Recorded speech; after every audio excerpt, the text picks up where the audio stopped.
நாடியாக இருக்கக்கூடிய மின்சார வாரியம் அது கடந்து வந்த பாதையை நம்ம கண்டிப்பா தெரிஞ்சுக்கணும். இது எப்படி இந்த மின்சார வாரியம் இருக்க போது, எவ்வளவு இதனால என்னென்ன மாதிரியான செயல்பாடுகள் இருக்க போகுதுன்னு தெரிஞ்சுக்கணும். முதலாவது நம்ம கடந்து வந்த பாதையை தெரிஞ்சுக்கிட்டாதான் இதை நம்ம எங்க இருந்து இதை சரி பண்ண போறோம், என்ன சரி பண்ண போறோம்னு சொல்லணும். சோ மின்சார வாரியம் நம்ம இப்ப எடுத்திருக்கிற இந்த மொத்த வெள்ள அறிக்கையில 2001ஆம் ஆண்டுல இருந்து இப்போ வரைக்கும் இருக்கிற மொத்த ஸ்டேட்டஸையும் நம்ம இப்போ வந்து உங்களுக்கு காட்ட போறோம். எங்க மொத்த ரெவன்யூ எவ்வளவு இருந்துச்சு, எவ்வளவு எக்ஸ்பெண்டிச்சர் இருந்துச்சு, என்னென்ன மாதிரியான இன்ஃப்ராஸ்ட்ரக்சர் டெவலப்மெண்ட்ஸ், அதாவது சப்ஸ்டேஷன், எவ்வளவு டிரான்ஸ்ஃபார்மர் வாங்கப்பட்டுச்சு, இது மாதிரியான மொத்த டீடைல், அதாவது 2000 ஆண்டுகள் கடந்த 25 ஆண்டுகளாக இந்த மின்சார வாரியம் கடந்து வந்த மொத்த பாதை. ஏன்னா அதற்கு முன்னாடி பாத்தீங்கன்னா பெரிய அளவுல கடனும் இல்லை, ஏன்னா அதுக்கு முன்னாடி பெரிய அளவுல எக்ஸ்பான்ஷன் இல்லை, பெரிய அளவில் நஷ்டம் இல்லைனாலும் ஓரளவு லாபத்தில் இயங்கிக் கொண்டிருந்த துறை எப்படி இந்த குறுகிய 25 ஆண்டுகளுக்குள் இவ்வளவு பெரிய ஒரு கடனிலும், இவ்வளவு பெரிய சுமையிலும், இவ்வளவு பெரிய ஒரு மோசமான நிலைக்கும் போயிட்டு இருக்கின்றதை காட்டுறதுக்கு தான் இது. இதுல இருந்து எப்படி இதை மீட்டெடுப்போம், இந்த துறையை எப்படி மீட்டெடுப்போம், இந்த துறையை எப்படி நம்ம அடுத்த வளர்ச்சி பாதைக்கு கொண்டு போகன்றதை சேர்த்து தான் இந்த வெள்ள அறிக்கை. ஏன்னா இது மக்களுக்கு அனைவரும் தெரியணும். எல்லாம் பொதுவா சொல்லிட்டு வராங்க, நாங்கெல்லாம் அப்படி பண்ணோம், இப்படி பண்ணோம், இத்தனை அனௌன்ஸ்மெண்ட் பண்ணோம், அப்படி இல்லை. என்ன நடந்துச்சுன்றத வெள்ளை அறிக்கையாக வித் டேட்டா நம்ம கொடுத்துருவோம். இதுல நம்ம எப்படி கொண்டு போறோன்றதையும் நம்ம சேர்த்து பண்ண போறோம். மின்சார வாரியம் கடந்து வந்த, அதாவது எப்ப ஆரம்பிச்சதுன்னா உங்களுக்கு எல்லாரும் தெரியும் 1957ஆம் ஆண்டு. அதுல 2010ஆம் ஆண்டு ரீஸ்ட்ரக்சரிங், அதாவது மொத்தமா டிஎன்இபி 2ஆக பிரிக்கப்பட்டது, டான்ஜெட் கோன்னு, டான்ட்ரான்ஸ் கோன்னு. அதுக்கப்புறம் 2024 இது 4 கம்பெனியாக மாற்றப்பட்டது. அடுத்த ஸ்லைட் போவோம். ரெவன்யூ போங்க, அடுத்த ஸ்லைடு. சோ இதான் வந்து மொத்த 2001ஆம் ஆண்டுல இருந்து 6ஆம் ஆண்டு வரை மொத்தமா அந்த டென்யூருக்கு, அந்த 5 ஆண்டுகளுக்கான எவ்வளவு ரெவன்யூ, எவ்வளவு எக்ஸ்பெண்டிச்சர், அதாவது எவ்வளவு எக்ஸ்பெண்டிச்சர், எவ்வளவு வந்து அதுல கேப் இருந்துச்சு, அதாவது எவ்வளவு நெகட்டிவ் இருக்குன்னு பாக்குறோம். சோ 2001ஆம் ஆண்டுல 2006ஆம் ஆண்டு வரைக்கும் ரெவன்யூ 59,000 கோடி, செலவினங்கள் 67,000 கோடி அளவுக்கு இருந்திருக்கு. நம்மளுடைய நெகட்டிவ், அதாவது அதுல உள்ள கேப் வந்து பாத்தீங்கன்னா 8,355 கோடி. சோ ஒவ்வொரு ஆண்டும் அதே இதில் 2006, 2021 ஆண்டு, 2011ஆம் ஆண்டுகள் வரைக்கும் 92,734 கோடியாக இருந்த ரெவன்யூ. அதே நேரத்தில் எக்ஸ்பெண்டிச்சர் பாத்தீங்கன்னா 1,28,000 கோடியாக இருக்கு. அந்த பீரியட்ல ரெவன்யூ இன்க்ரீஸ்க்கு முக்கியமான ஒரு காரணம் அந்த டைம் டாரிஃப் ரிவிஷன் நடந்துச்சு. சோ எப்பெல்லாம் நீங்க ரெவன்யூ ஹைக் ஆறது பாத்தீங்கன்னா டாரிஃப் ரிவிஷன்லயும் அந்த ஹைக் நடந்திருக்கு. அதே நேரத்தில் 2011ஆம் ஆண்டு அந்த கேப் பாத்தீங்கன்னா 56,000 கோடி. சோ கடைசி 5 ஆண்டுகள் நம்ம 2021 இருந்து 26 வரைக்கும் பாத்தீங்கன்னா 4,97,000 கோடி மொத்த ரெவன்யூ நமக்கு டிஎன்இபிக்கு வந்திருக்கு. அதுல செலவினங்கள் எக்ஸ்பெண்டிச்சர் 5,32,443 கோடி, கேப் பாத்தீங்கன்னா 34,000 கோடி. இதுல ஏன் இவ்வளவு கேப் கம்மின்னு பாத்தீங்கன்னா நம்மளுடைய டாரிஃப் ரிவிஷன் 2021. அதான் வந்து அடுத்த ஸ்லைட்ல ஒவ்வொரு ஆண்டும், இப்ப நீங்க மொத்த 5 ஆண்டுகளுக்கும் பாத்தீங்க, ஒவ்வொரு ஆண்டுக்கும் பாத்தீங்கன்னா எவ்வளவு நம்ம இதுல உங்களுக்கு தெளிவாக தெரியும்.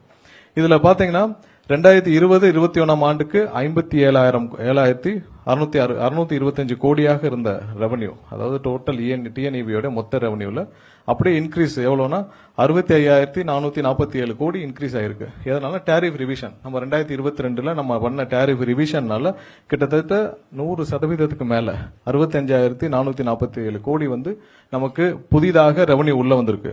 அதே நேரத்தில் பேரலா செலவினங்கள் அதுக்கு முன்னாடி 72,167 கோடியாக, அதாவது 2021-22 கடைசி ஆண்டு, அதாவது பழைய அதிமுக ஆட்சியோட கடைசி ஆண்டுல இருந்த செலவினங்கள் பாத்தீங்கன்னா 72,167 கோடியாக இருந்தது.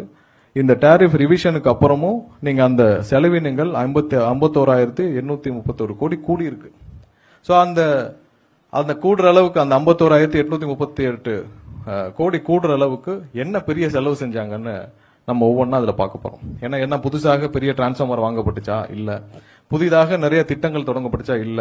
புதிதாக நீங்க வேக்கண்டா இருந்த ஒரு 50,000 பேர் 60,000 பேர் பணியிடங்களை நிரப்புனீங்களா? இல்ல. எதுவுமே செய்யாமல் அதுக்கு முந்தைய ஆண்டுகள் என்ன பண்ணாங்களோ அதே தான் பண்ணிருக்கீங்க. அதே ப்ரொசீஜர்ஸ் தான், அதே விஷயம் தான் ஃபாலோ பண்ணிருக்கீங்க. அப்ப செஞ்சதை கூட இப்ப செய்யவில்லை. அத கம்பேரிஷன் தான் நம்ம கொடுக்க போறோம். சோ அப்ப என்ன செஞ்சாங்களோ அதை கூட செய்யல. அப்படி இல்லாமல் எப்படி நீங்க 51,000 கோடி, அதாவது ரெவன்யூ டாரிஃப் ரிவிஷன் பண்றதே வந்து பாத்தீங்கன்னா அந்த கம்பெனி நஷ்டத்தில் இயங்குது, டாரிஃப் ரிவிஷன் பண்றோம், அதனால ரெவன்யூ அதிகரிக்குது, அதனால வந்து கடன் சுமை குறையும், ரெவன்யூ அதிகரிக்குது, நம்மளுடைய எக்ஸ்பென்ஸும் குறையணும். இதோட இன்டென்ஷன் தான் நம்ம டாரிஃப் ரிவிஷன் பண்றது.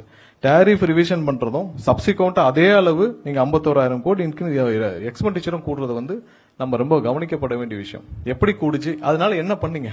51,000 கோடி ரெவன்யூ, நீங்க 65,000 கோடி ரெவன்யூ வந்த பிறகும் அதனால அந்த டிஎன்இபிக்கு எந்த பிரயோஜனமும் இல்லை. அதே அளவு நீங்க வந்து அந்த கேப் வேணா 933 கோடியாக குறைஞ்சிருக்கு. பட் இந்த 65,000 கோடினால இன்க்ரீஸ்னால பொதுமக்களுக்கு தான் கஷ்டப்பட்டிருக்காங்களே தவிர்த்து டிஎன்இபியோட செலவினங்கள் 51,000 கோடி அதிகரிச்சிருக்கு. அந்த அதிகரிச்சது என்ன பண்ணாங்க போன அரசு, அதுதான் வந்து நம்ம பார்க்க போறோம். எதுவுமே பெருசா பண்ணல. முந்தைய ஆண்டுகள் என்ன பண்ணாங்களோ அதை விட கம்மியா தான் இவங்களோட இன்ஃப்ராஸ்ட்ரக்சர் டெவலப்மெண்ட் இருந்திருக்கு. ஹையரிங்கும் அப்படிதான் இருந்திருக்கு. அதாவது வேலைக்கு எடுப்பதும் அதே அளவு தான் இருந்திருக்கு. அது அடுத்தடுத்த ஸ்லைட்ல பார்ப்போம். சோ இதை நம்ம ஹைலைட் பண்ண வேண்டிய நினைச்சது என்னன்னா, இவ்வளவு அதிகமான ரெவன்யூ வந்து இந்த காலகட்டத்தில் தான் வந்திருக்கு. கடந்த 5 ஆண்டுகள் தான் அதிகமான ரெவன்யூ. நீங்க அந்த கேப் பாத்தீங்கன்னா தெரியும். 2005-6 கடைசியான அந்த முந்தைய 2001 2006 ஆண்டால கடைசி 2005ல இருந்து 2006 வரைக்கும் ரெவன்யூ வந்து 16,000 கோடி. அதே நேரத்தில் செலவினங்கள் 15,678 கோடி.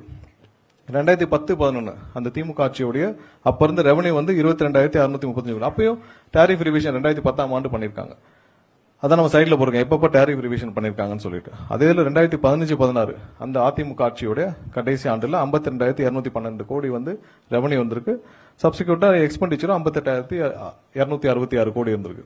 சோ இதெல்லாம் போக இந்த 5 ஆண்டுகளில் எக்ஸ்பெண்டிச்சர் மட்டும் பெரிய லெவல் இவ்வளவு ஹைப் ஆனது. நம்ம வந்து அதுல என்ன செலவு பண்ணாங்க நம்ம பார்ப்போம். நெக்ஸ்ட். சோ இதான் மொத்த கடன், டிஎன்இபி மொத்த கடன். அதாவது முதலாவதாக 2000 ஆண்டுகளுக்கு முன்னாடி இது டிஎன்இபியா இருந்துச்சு. அப்போ 6,492 கோடி. 2001 இருந்து 2006 வரைக்கும் 2,831 கோடி வந்து கடன் வாங்கப்பட்டுள்ளது. எந்தெந்த டிபார்ட்மெண்ட்டுக்கு எப்படி வாங்கினாங்கன்னு இருக்கு. இதுல கடைசி பாத்தீங்கன்னா 2021 இருந்து 26 வரைக்கும் 87,399 கோடி வந்து கடன் மட்டும் வாங்கப்பட்டிருக்கு. நீங்க ரெவன்யூ உள்ள வந்திருக்கு, எக்ஸ்பெண்டிச்சரும் அதிகமாயிருக்கு, கடனும் அதிகமாக வாங்கப்பட்ட ஆண்டு. நீங்க 87,399 கோடி கடனும் அதிகமாக வாங்கப்பட்டுச்சு. அதே நேரத்தில் நீங்க ரெவன்யூ அடிஷனலா கிட்டத்தட்ட 67,000 கோடி அடிஷனல் ரெவன்யூ உள்ள வந்திருக்கு. அதே நேரத்தில் எக்ஸ்பெண்டிச்சர் செலவினங்களும் அதிகமாயிருக்கு. சோ இது அனைத்தும் இவ்வளவு தூரம் டிஃபரன்ஸ் வேற எந்த ஆண்டுகள்லயும் வரல. இந்த ஒரு ஆண்டுகள் தான் 87,000 கோடி. அப்படி நீங்க பண்ணிருந்தீங்கன்னா நீங்க இன்னும் தமிழகத்தில் இருக்க அனைத்து இடத்திற்கும் போதுமான அளவு இன்ஃப்ராஸ்ட்ரக்சர் டெவலப்மெண்ட் பண்ணிருக்கணும். போதுமான அளவு புது ப்ராஜெக்ட்ஸ் பண்ணிருக்கணும். போதுமான அளவு சப்ஸ்டேஷன்ஸ் பண்ணிருக்கணும். இன்னைக்கு நம்ம எவ்வளவு ஷார்டேஜ் 400க்கு மேல சப்ஸ்டேஷன் ஷார்டேஜ் இருக்கு. அது போக நம்மளுடைய லைன்ஸ் எல்லாமே இருக்கு. எங்கேயுமே மீட்டர் உடனே கிடைக்கிறது இல்ல. எல்லா இடத்துலயும் ஷார்டேஜ் இருக்கு. அது போக வேக்கன்ட் போர்ஷன் மட்டும் 70,000க்கு மேல இருக்கு. சோ இதெல்லாம் நீங்க ஃபில் பண்ணிருந்தீங்கன்னா இவ்வளவு செலவு பண்ணிருக்கீங்க, இவ்வளவு கடன் வாங்கியிருக்கீங்க, எல்லாம் பண்ணிருக்கீங்க. எதுவுமே இவங்க பண்ணல. அதையும் நம்ம அடுத்தடுத்த ஸ்லைட்ல பார்ப்போம். சோ கடனும் 87,000 கோடி அதிகப்படியாக கடந்த 5 ஆண்டுகளில் வாங்கப்பட்ட கடன். அடுத்தது. சோ நம்மளுடைய இன்றைய தேவை, அதாவது டிஎன்இபி நம்ம தமிழகத்திற்கு எவ்வளவு தேவைன்னு பாத்தீங்கன்னா 21,000 மெகாவாட். இது கடைசியா ஒரு பீக் அப் எடுத்தது. சோ இந்த 21,307 மாறிட்டே இருக்கும். ஒரு 500, 300, 200 மெகாவாட் பிளஸ் ஆர் மைனஸ் இருந்துட்டே இருக்கும். அதை நம்ம எப்படி பூர்த்தி செஞ்சுட்டு இருக்கோம் நம்ம வந்து தெரிஞ்சுக்கணும். சோ இந்த 21,300 மெகாவாட்டை வந்து நம்ம அரௌண்ட் நம்மளுடைய சொந்த ஓன் ஜெனரேஷன் மூலமாக, அதாவது நம்மளுடைய ஹைட்ரோ தெர்மல், அப்புறம் நம்மளுடைய கேஸ், நம்மளுடைய சொந்த டிஎன்இபியோடைய கார்பரேஷனுடைய ஜெனரேஷன் கார்பரேஷனுடைய இது மூலியமாக அரௌண்ட் ஒரு 3,495 மெகாவாட் நமக்கு வருது. அது இல்லாமல் தமிழகத்துக்குள்ளே உற்பத்தி செய்யறாங்கல்ல, அதாவது சோலார், விண்டு, இப்ப கேப்டிவ்லாம் இருக்காங்க. சோ அதன் மூலமாக நம்ம அவங்ககிட்ட பர்ச்சேஸ் பண்றோம். வெளியில இருந்து தமிழகத்துக்குள்ளே இருந்து நம்ம பர்ச்சேஸ் பண்றோம்.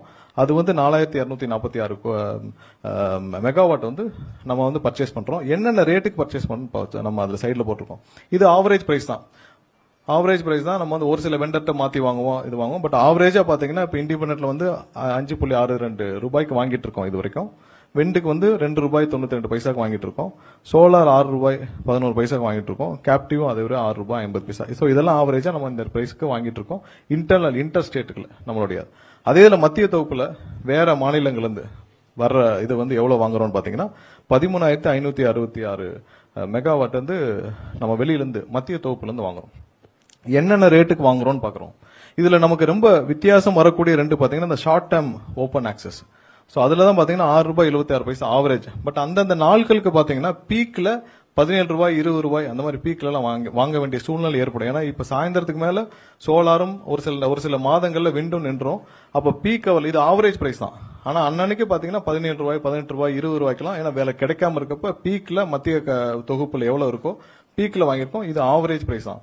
சோ இது ரெண்டு தான் வந்து அதிகப்படியாக நம்ம வந்து இந்த 3000 மெகாவாட் வந்து ஷார்ட் டேர்ம் கான்ட்ராக்ட் மூலியமாகவும், எக்ஸ்சேஞ்ச் மார்க்கெட்ல ₹8.91 இது டெய்லி வாங்குறது. சோ இது ரெண்டு தான் அதிகப்படியான செலவினங்களை நம்ம மத்திய தொகுப்புல இருந்து வருது. சோ ஒரு சிலதில் லாங் டேர்ம் கான்ட்ராக்ட் எல்லாம் போட்டிருக்கோம். சோ அதன் மூலியமாக எவ்வளவு வந்து நம்ம வெளியில வாங்குறோம். சோ இதான் நம்ம வந்து இப்ப இருக்கிற நம்மளுடைய மின்சார தேவை இந்த 21,000 மெகாவாட்டை நம்ம எப்படி மீட் பண்ணிட்டு இருக்கோன்ற நம்ம வந்து சொல்லணும்னு கடமைப்படுறோம். ஏன்னா 3495 வந்து நம்ம இன்டர்னல் நம்மளுடைய ஓன் ஜெனரேஷன் மூலியமாக நம்மளுடைய இப்ப எண்ணூர் தெர்மல் ஸ்டேஷன் இதெல்லாம் வச்சு மேட்டூர் இதெல்லாம் வச்சு நம்ம எவ்வளவு ஜெனரேட் பண்றோம், நம்மளுடைய ஹைட்ரோ எவ்வளவு வச்சு கேஸ் இவ்வளவு மூலமாக 3495 தான். இது மாறிட்டே இருக்கு. இப்ப தெர்மல்ல வந்து கடந்த வாரம் வந்து 4000க்கு மேல ஜெனரேட் ஆயிருக்கு. சோ இது மாறிட்டே இருக்கும் ஒவ்வொரு நாள் அதோட எஃபிஷியன்சி பொறுத்து. பட் இவ்வளவுதான் நம்மளுடைய இன்டர்னல் நம்மளுடைய டிஎன்இபி ஜெனரேஷன் மூலமா நம்ம மீட் அவுட் பண்றது. இன்டர்ஸ்டேட் மூலமா நம்மளுடைய பர்ச்சேஸ் வந்து 4246 மெகாவாட். மத்திய தொகுப்புல இருந்து வர்றது வந்து 13,566. இப்படிதான் நம்ம மீட் பண்ணிட்டு இருக்கோம். சோ இவ்வளவு வந்து நம்ம பர்ச்சேஸ் நடக்குது. இதுல பெரிய லெவல்ல கேப் இருக்குது அந்த ஷார்ட் டேர்ம் பர்ச்சேசஸும் எக்ஸ்சேஞ்ச் மார்க்கெட்ல நம்ம வந்து வாங்குற டெய்லி வாங்குற பர்ச்சேஸும் தான் ஹை. இது வந்து நம்ம ஆவரேஜ் போட்டிருக்கோம். மொத்த ஆவரேஜ் ஒரு வருஷத்துக்கான ஒரு மாதத்துக்கான அந்த நாளுக்கான ஆவரேஜ். பட் அந்த அவருக்கு இது மாறும். 16, 17 ஒரு சில காலகட்டங்கள் ₹21 வாங்கியிருக்காங்க. சோ அதை சரி பண்றதுக்கான அடுத்த ஸ்லைட் அடுத்தது போங்க. சோ இப்ப நம்ம அந்த ஷார்ட் டேர்ம் கான்ட்ராக்டையும் இப்ப நம்ம அந்த கடந்த ஒரு மாதத்துல சின்ன சின்ன லீக்கேஜஸ் ஆகுது சரி பண்ணுவோம்னு சொல்லிட்டு இந்த ஷார்ட் டேர்ம் கான்ட்ராக்டையும் இந்த ஓப்பன் எக்ஸ்சேஞ்ச் மார்க்கெட்ல இருக்கிறதையும் சரி பண்றதுக்காக லாங் டேர்ம் கான்ட்ராக்ட் போடுறதுக்கான வேலைகளை செஞ்சிருக்கோம். சோ அதன் மூலமாக நம்ம பாத்தீங்கன்னா இப்ப ₹8.91 இருக்கிறத வந்து நம்ம லாங் டேர்ம் கான்ட்ராக்ட் போட்டு ₹6, அதாவது செவரல் அந்த ரெண்டாவது பிளாக்ல உங்களுக்கு தெரியும் 1000 மெகாவாட் நம்ம வந்து ₹6 இந்த மாதிரி மாற்றி வாங்க முயற்சிகளை செய்துட்டு வரோம். சோ இதன் மூலமாக நமக்கு வந்து ஒவ்வொரு மாதமும் ₹215 கோடி நம்ம வந்து மிச்சம் பண்ண முடியும். இப்ப இருக்கிற காலகட்டத்தில் அந்த ரெண்டு செக்டாரை மட்டும் இப்ப உடனே மாத்துறதுக்கான வேலைகளை துவங்கி இருக்கிறோம். சோ இதன் மூலமாக ஒரு ₹215 கோடி சேவ் பண்ண முடியும் ஒவ்வொரு மாசத்திற்கும். சோ அந்த வேலை துவக்கப்பட்டுள்ளது. சோ இதெல்லாம் வந்து அந்த ஷார்ட் டேர்ம் கான்ட்ராக்ட்லாம் மாத்திட்டு போடுறதுக்கான முயற்சிகள் ஆல்ரெடி எல்லாம் ஆரம்பிச்சிருச்சு. ஒரு சில வாரங்களில் இதுக்கான ப்ராக்ரஸ் எல்லாம் தனித்தனி கான்ட்ராக்ட் எங்கெங்கெல்லாம் அவைலபிலிட்டி இருக்கோ அதெல்லாம் லாங் டேர்ம் கான்ட்ராக்ட் போட சொல்லி நம்ம வந்து எவ்வளவுக்கு பர்ச்சேஸ் பண்றோம்னு சொல்லி அதெல்லாம் முடிச்சு நம்ம வந்து இதன் மூலமாக இது ரெண்டையும் மாத்துறதுக்கான வேலைகளை செஞ்சுட்டு இருக்கோம்.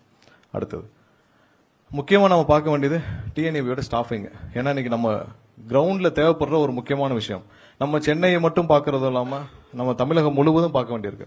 ஒரு சின்ன கிராமத்துல ஒரு சின்ன டிரான்ஸ்ஃபார்மர் போச்சுனாலும் எனக்கு போய் பாக்குறதுக்கு அது கீழே ஒரு சப்ஸ்டேஷன் இருக்குன்னா சப்ஸ்டேஷன் கீழே 300-400 கிராமங்கள் இருக்கு. சோ ஒரு சப்ஸ்டேஷன்ல குறிப்பிட்ட அளவு நபர்கள் இருந்தா தான் அவங்க போய் அட்டெண்டாவது பண்ண முடியும். இன்னைக்கு மக்கள் எல்லாம் போறாங்க சப்ஸ்டேஷன்ல போறாங்கன்னா சப்ஸ்டேஷன்ல யாருமே இல்லைன்னா அவ்வளவுதான் ஸ்டாஃப் இருக்காங்க. இருக்கிற சப்ஸ்டேஷன்ல ஸ்டாஃப் அங்க ஆபீஸ்ல ஸ்டாஃப் எவ்வளவு ஸ்டாஃப் இருக்காங்க நம்ம பாக்குறதுக்கு தான் இதை குறிப்பிட்டிருக்கிறோம்.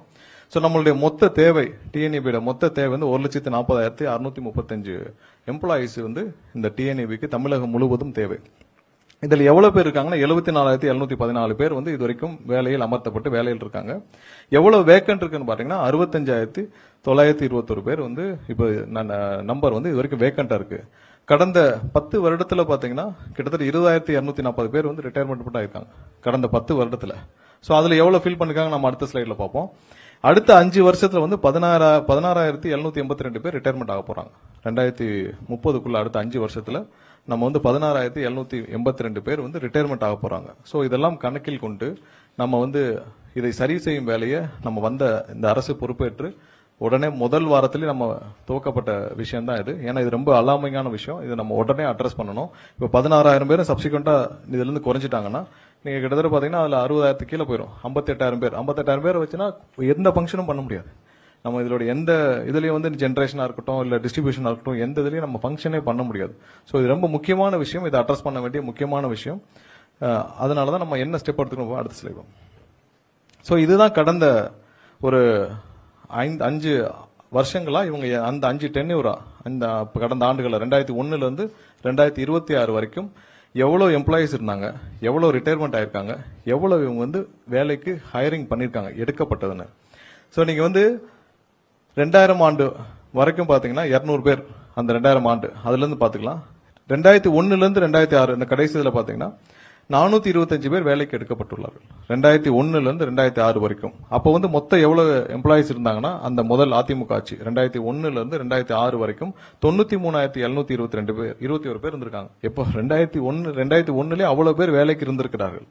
அப்போ வந்து ரிட்டையர்மெண்ட் அந்த வருஷம் அந்த 5 வருஷம் ரிட்டையர்மெண்ட் ஆனவங்க 27,000 பேர். அப்போ நீங்க இதையும் சேர்த்து நீங்க கடைசியில் பாத்தீங்கன்னா 425 பேர் தான் அந்த வருஷம் வேலைக்கு எடுக்கப்பட்டுள்ளார். அதே இதுல 2006 2011 திமுக ஆட்சியில் நீங்க வந்து மொத்தம் இருந்த எம்ப்ளாயி பாத்தீங்கன்னா 78,228 பேர் அப்போ இருந்தது. அதுல அந்த 5 வருஷத்துல 18,522 பேர் ரிட்டையர்மெண்ட் ஆயிருக்காங்க. 6,740 பேர் தான் அப்போ ஹைரிங் நடந்திருக்கு. ரிட்டையர்மெண்ட் ப்ரொபோசிஷனும் பாத்துக்கோங்க, growth ப்ரொபோசிஷனும் பாத்துக்கோங்க. ஏற்கனவே இருந்த அதிமுக ஆட்சியில் இருந்த 93,000 பேர் கூட தக்க வைக்கப்படவில்லை, அந்த அளவுக்கு கூட தக்க வைக்கப்படவில்லை. அதுக்கடுத்து இந்த திமுக ஆட்சியில் 78,000 பேராக அங்க ரிட்டையர்மெண்ட்டும் 18,000 பேர் போயிட்டாங்க. புதிதாக 6,700 பேர் தான் வேலைக்கு எடுக்கப்பட்டது. அடுத்தது 2011-16 அந்த அந்த அதிமுக அரசு அந்த டைம்ல பாத்தீங்கன்னா 79,908 பேர் இருந்தாங்க. அதுல 10,000 பேர்கிட்ட ரிட்டையர்மெண்ட் ஆயிருக்காங்க. 9,729 பேர் வந்து வேலைக்கு எடுக்கப்பட்டுள்ளது. 2016-2021 ஆண்டு கால அந்த டென்யூர்ல 953 பேர் வேலையில் இருந்தார்கள். அதுல 9,800 பேர் வந்து ரிட்டையர்மெண்ட் ஆயிருக்காங்க. அதுல 9,613 இது கடைசி அவங்க எடுத்த அந்த ஃபீல்ட் அசிஸ்டண்டா எடுத்தது. ஸோ அது இப்பவும் வேலைக்கு இருக்காங்க.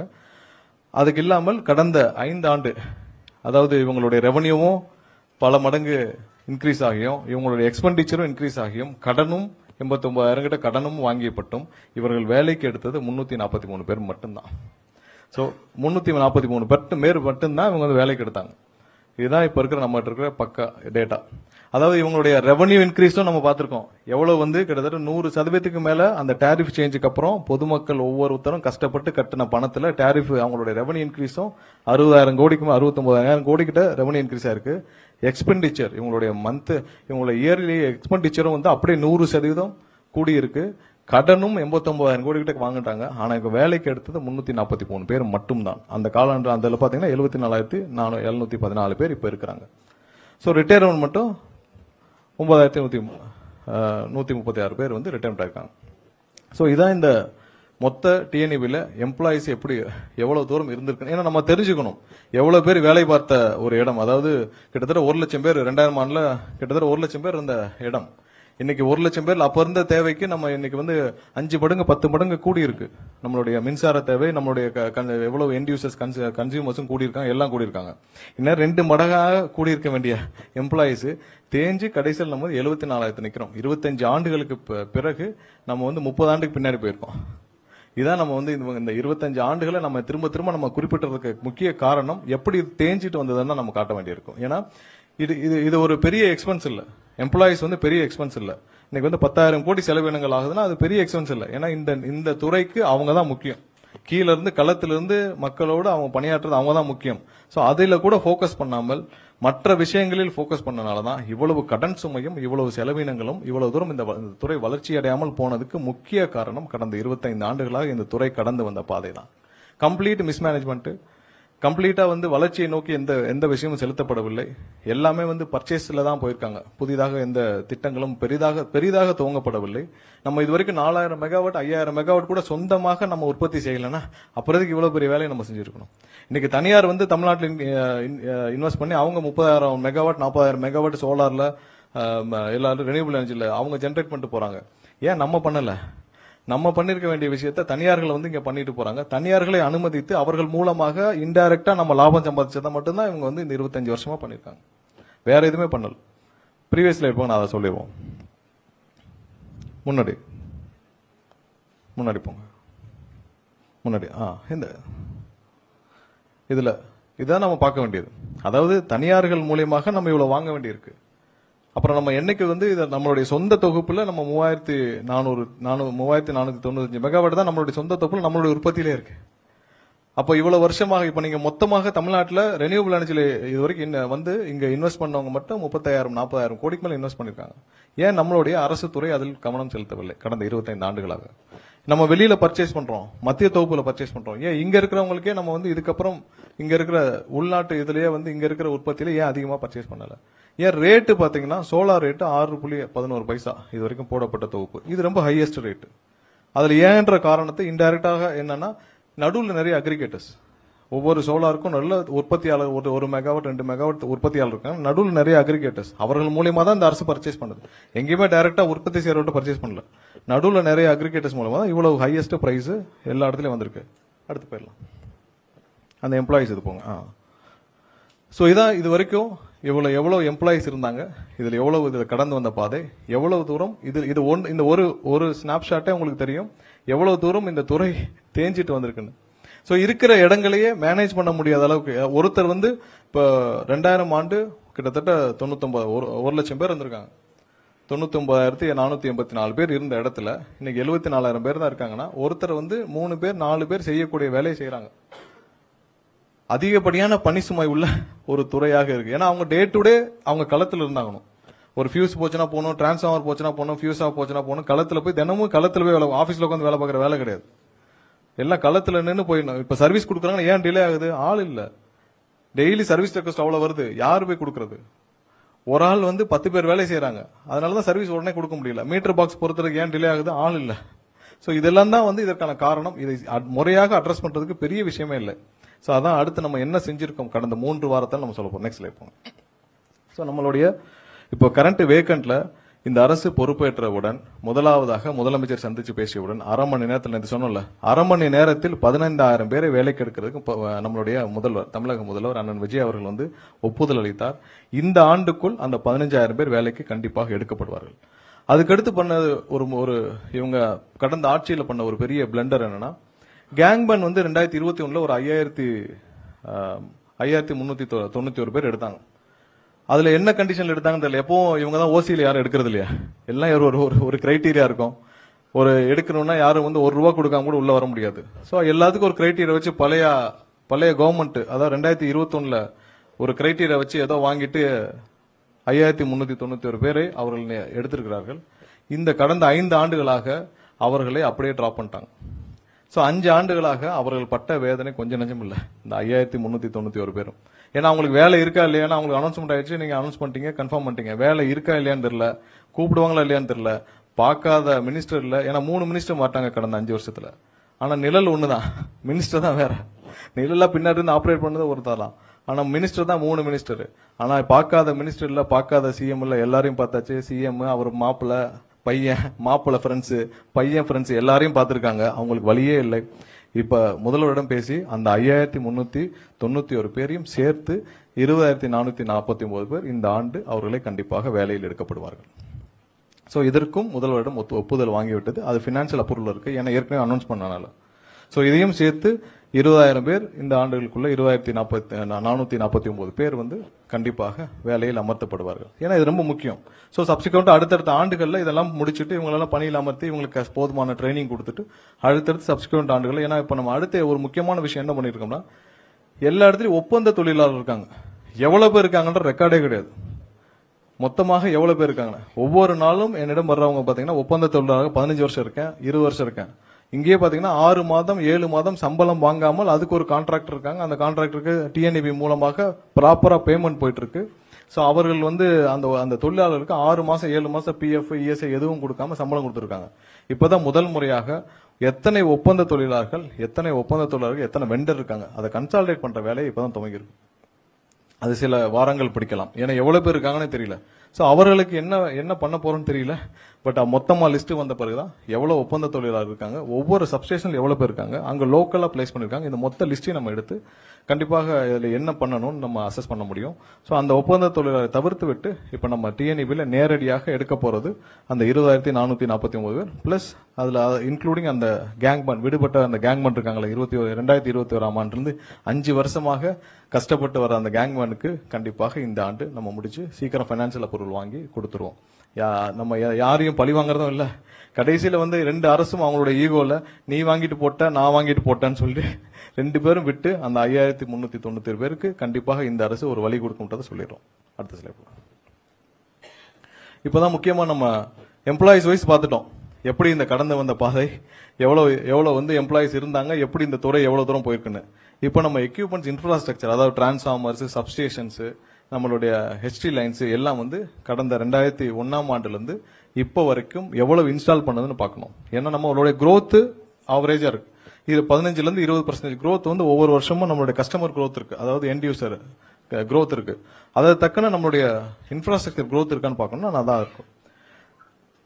ஸோ ஓவராலா இப்ப இருக்கிறதுல பாத்தீங்கன்னா சப்ஸ்டேஷன் மொத்தம் 1910 சப்ஸ்டேஷன்ஸ் இப்போ வரைக்கும் இருக்கிறது.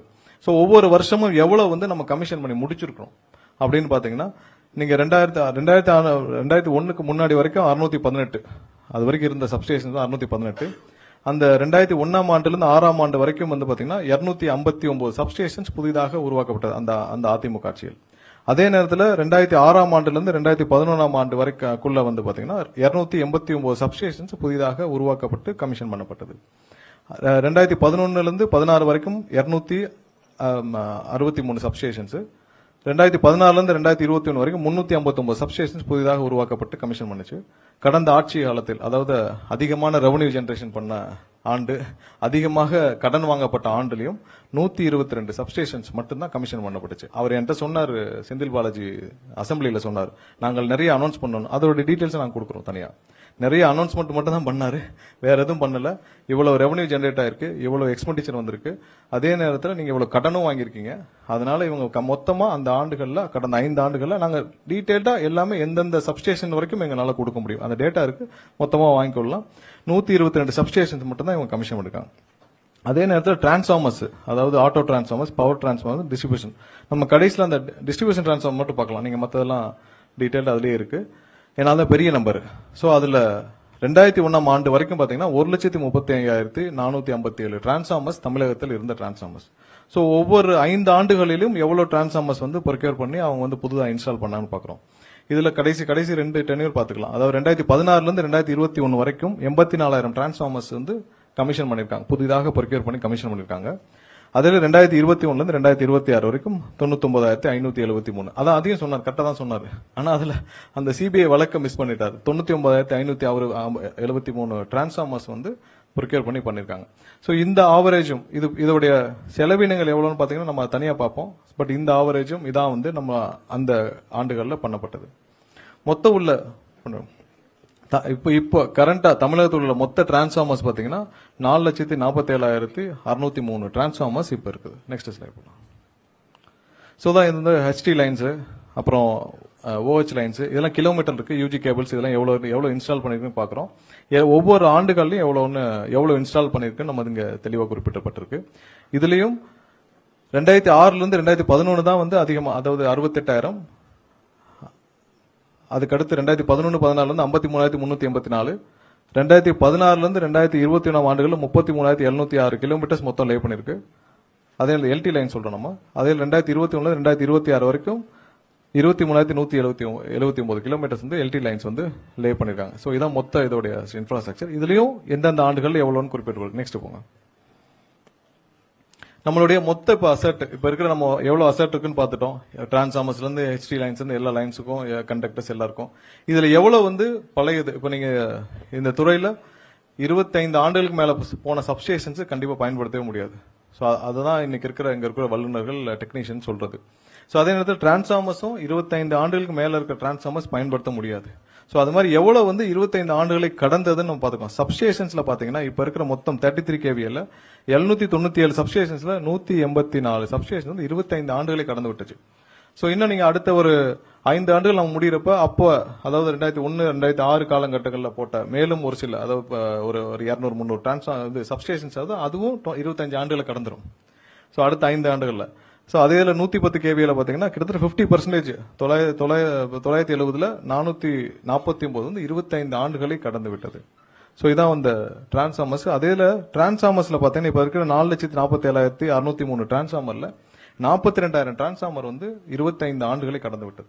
20 ஆண்டுகளை கடந்தாலே அதோடைய ஒர்க்கிங் கெப்பாசிட்டி குறைஞ்சிரும். 25 ஆண்டுகளை கடந்தது வந்து 42,808 டிரான்ஸ்ஃபார்மர்ஸ் இருக்கு. அப்ப 20 ஆண்டுகளை கடந்ததுன்னு பார்த்தா இன்னொரு 50,000 டிரான்ஸ்ஃபார்மர்ஸ் இருக்கும். சோ இதான் வந்து இன்னைக்கு இருக்கிற பெரிய ப்ராப்ளம். அதாவது நம்ம லோட தாங்க முடியல, எல்லா இடத்துலயும் கஸ்டமர்ஸ் அதிகரிச்சிட்டாங்க, டிரான்ஸ்ஃபார்மர்ஸ் இல்ல. அந்த ஒரு பழைய 25 ஆண்டுகளுக்கு முன்னாடி இருந்த டிரான்ஸ்ஃபார்மர் வந்து இப்பவும் அதே கெப்பாசிட்டி ரன் பண்ண முடியல. இதனாலதான் அங்கங்க லோ வோல்டேஜ் இந்த இஷ்யூஸ் எல்லாம் இருக்கு. சோ இதை ரீப்ளேஸ் பண்றது, இதை எப்படி சரி பண்றோம் நெக்ஸ்ட் அடுத்த ஸ்லைட். சோ இப்ப இருக்கிற இந்த சப்ஸ்டேஷன்ஸ் எல்லாம் ரிப்பேர் பண்றதுக்கான எவ்வளவு திட்டங்கள் இதை நம்ம இந்த ஆண்டே தொடங்க போறோம். அதாவது எந்தெந்த ரீஜியன்ல இப்ப சென்னை, கோயம்புத்தூர், இது நம்மளுடைய 12 ஜோன் இருக்கு, 12 ரீஜியன் இருக்கு நம்மளுடைய டிஎன்இபில. சோ அதை வந்து ரிப்பேரும் அப்கிரேடும், ஏன்னா பழைய சப்ஸ்டேஷன்ஸ் எல்லாம் நம்ம வந்து அப்கிரேட் பண்ண வேண்டிய உடனடி கட்டாயத்தில் இருக்கிறோம். ஸோ அதற்கு எவ்வளவு மொத்தம் வந்து பட்ஜெட் பார்த்தீங்கன்னா 8318 கோடி வந்து பழைய சப்ஸ்டேஷன்ஸை புதுப்பிக்கும் பணிகள், அதை ரிப்பேர் பண்ற பணிகளை நம்ம உடனடியாக துவக்க போகிறோம். இதையும் இப்ப முதல்வரிடம் ஒப்புதல் வாங்கிவிட்டோம். அடுத்தது நெக்ஸ்ட் போங்க. ஸோ இப்போ ஆன்கோயிங் இப்போ வேலை நடந்துட்டு இருக்கிற சப்ஸ்டேஷன்ஸ் பாத்தீங்கன்னா 121 சப்ஸ்டேஷன்ஸ் வந்து இப்போ ஒர்க் இன் ப்ராக்ரஸ்ல இருக்கு மொத்தம். அதாவது கடந்த ஆட்சியில அவங்க அனௌன்ஸ் பண்ண 423 சப்ஸ்டேஷன்ஸ்ல வந்து பாத்தீங்கன்னா 32 கமிஷன் ஆயிடுச்சு, 121 ஒர்க் இன் ப்ராக்ரஸ் இருக்கு. அந்த 121ல பாத்தீங்கன்னா 20 வந்து பழைய 2016-21 ஆரம்பிச்சது இன்னும் முடிவடையாமல் இருக்கு. ஸோ அதெல்லாம் அப்படியே பெண்டிங்ல இருக்கு. அதையும் சேர்த்து 121 ஒரு ஒர்க் இன் ப்ராக்ரஸ்ல இருக்கு. 270 அனௌன்ஸ்மெண்டா தான் இருக்கு, இன்னும் இடம் ஐடென்டிஃபை பண்ணல. ஃபண்டிங் எல்லாம் இதுல எல்லாம் ஃபண்டிங் எப்படி நடந்துட்டு இருக்கு இது வரைக்கும் பாத்தீங்கன்னா, ஃபண்டிங் எல்லாம் வந்து நம்ம லோன்ல தான் அரேஞ்ச் பண்ணி டைப் பண்ணி ஃபண்டிங் பண்ணிட்டு இருக்கோம். ஸோ இதுக்கு 270 இன்னும் ஸ்டார்ட் பண்ணல, இடமும் ஐடென்டிஃபை பண்ணல. அதையெல்லாம் சேர்த்து இனி வர்ற ஆண்டுகள்ல நம்ம கண்டிப்பாக இதெல்லாம் மீட்டெடுக்கிற முதல்ல அந்த ரிப்பேர் ஒர்க்கும் பண்ணுவோம், அது கூட நம்ம புதிய சப்ஸ்டேஷன்ஸ் உருவாக்கும் பணிகளையும் சேர்த்து செய்வோம். அடுத்த ஸ்லைட்ல ஸோ நம்ம அடுத்த ப்ரொக்யூர்மெண்ட்ஸ் என்னென்ன பண்ண போறோம் இந்த 2026, 2027. ஏன்னா நம்ம உடனடியாக செய்யற வேலையில நம்ம ஹையரிங்கும் வேலைக்கு எடுக்கிறதும் 15,000 பிளஸ் அந்த 5,000 கேங்மேன் 20,000 பேர் எடுக்கிறோம். அதற்கடுத்து இந்த பழைய சப்ஸ்டேஷன்ஸ் நம்ம வந்து புதுப்பிக்கும் பணிகளையும் நம்ம உடனடியாக துவக்க போறோம். அது இல்லாமல் இந்த வருஷம் 2026-27 ஆண்டுகளுக்குள்ள நம்ம என்னென்ன வேலைகளை துவக்க போறோம்னு பாத்தீங்கன்னா 231 சப்ஸ்டேஷன்ஸ் உடனே இதான் வந்து அன்னைக்கு முதல்வர் அறிவிச்சதுல இந்த 15,000 கோடி செலவுல 231 சப்ஸ்டேஷன்ஸ் உடனடியாக துவக்க போறோம். அதுக்கு லேண்ட் அக்யூசிஷன் எல்லாமே முடிஞ்சிருச்சு, உடனடியாக துவக்கும் பணிகள் தான் இப்போ உடனே இருக்கு. அதே நேரத்தில் இஹெச்பி சப்ஸ்டேஷன்ஸ் வந்து பாத்தீங்கன்னா 1056, அதுக்கப்புறம் கடைசியில் டிரான்ஸ்ஃபார்மர் பார்க்கலாம் 60,000 டிரான்ஸ்ஃபார்மர்ஸ் வந்து இந்த வருஷம் ப்ரொக்யூர் பண்ண போறோம். மீட்டர்ஸ் வந்து 21,70,000 மீட்டர்ஸ். ஸோ இதெல்லாம் சேர்த்து 21,512 கோடிக்கு இந்த வருஷம் வந்து நம்ம இன்ஃப்ராஸ்ட்ரக்சர் ஸ்டெபிலைசேஷனுக்காக நம்ம செய்ய போற வேலைகள் இந்த ஆண்டு மட்டும். அடுத்த 4 ஆண்டுகள் என்ன செய்ய போறோம்னு இதுல பார்த்தோம். ஸோ அடுத்த 4 ஆண்டுகள்ல 238 சப்ஸ்டேஷன்ஸ் வந்து நம்ம புதிதாக மேலும் உருவாக்க போறோம். இது இல்லாமல் அடுத்த 4 ஆண்டுகளில் புதிதாக உருவாக்க போறோம். ஸோ இதெல்லாம் என்னென்ன செய்ய போறோம்னு சொல்லிட்டு இதுல டிரான்ஸ்ஃபார்மர்ஸ் மட்டும் 1,50,000 டிரான்ஸ்ஃபார்மர்ஸ் வந்து பிளான் பண்ணிருக்கோம். ஏன்னா இதை பண்ணாதான் நம்ம அடுத்து வர்ற நம்மளுடைய ரெக்யர்மெண்ட்ஸை நம்மளுடைய கஸ்டமருக்கு கொண்டு போய் சேர்க்க முடியும். ஏன்னா இப்போ நீங்க 4,47,000 டிரான்ஸ்ஃபார்மர் இப்பயே 40,000 டிரான்ஸ்ஃபார்மர் கிட்ட 25,000 பழசு. ஸோ நம்ம முடிவடையும் படத்தில் 1,00,000 20 ஆண்டுகளுக்கு பின்னாடி இருக்கும். ஸோ அதனால 1,50,000 டிரான்ஸ்ஃபார்மர்ஸையாவது நம்ம வந்து பிளான் பண்ணிருக்கிறோம். அடுத்த ஸ்லைட்.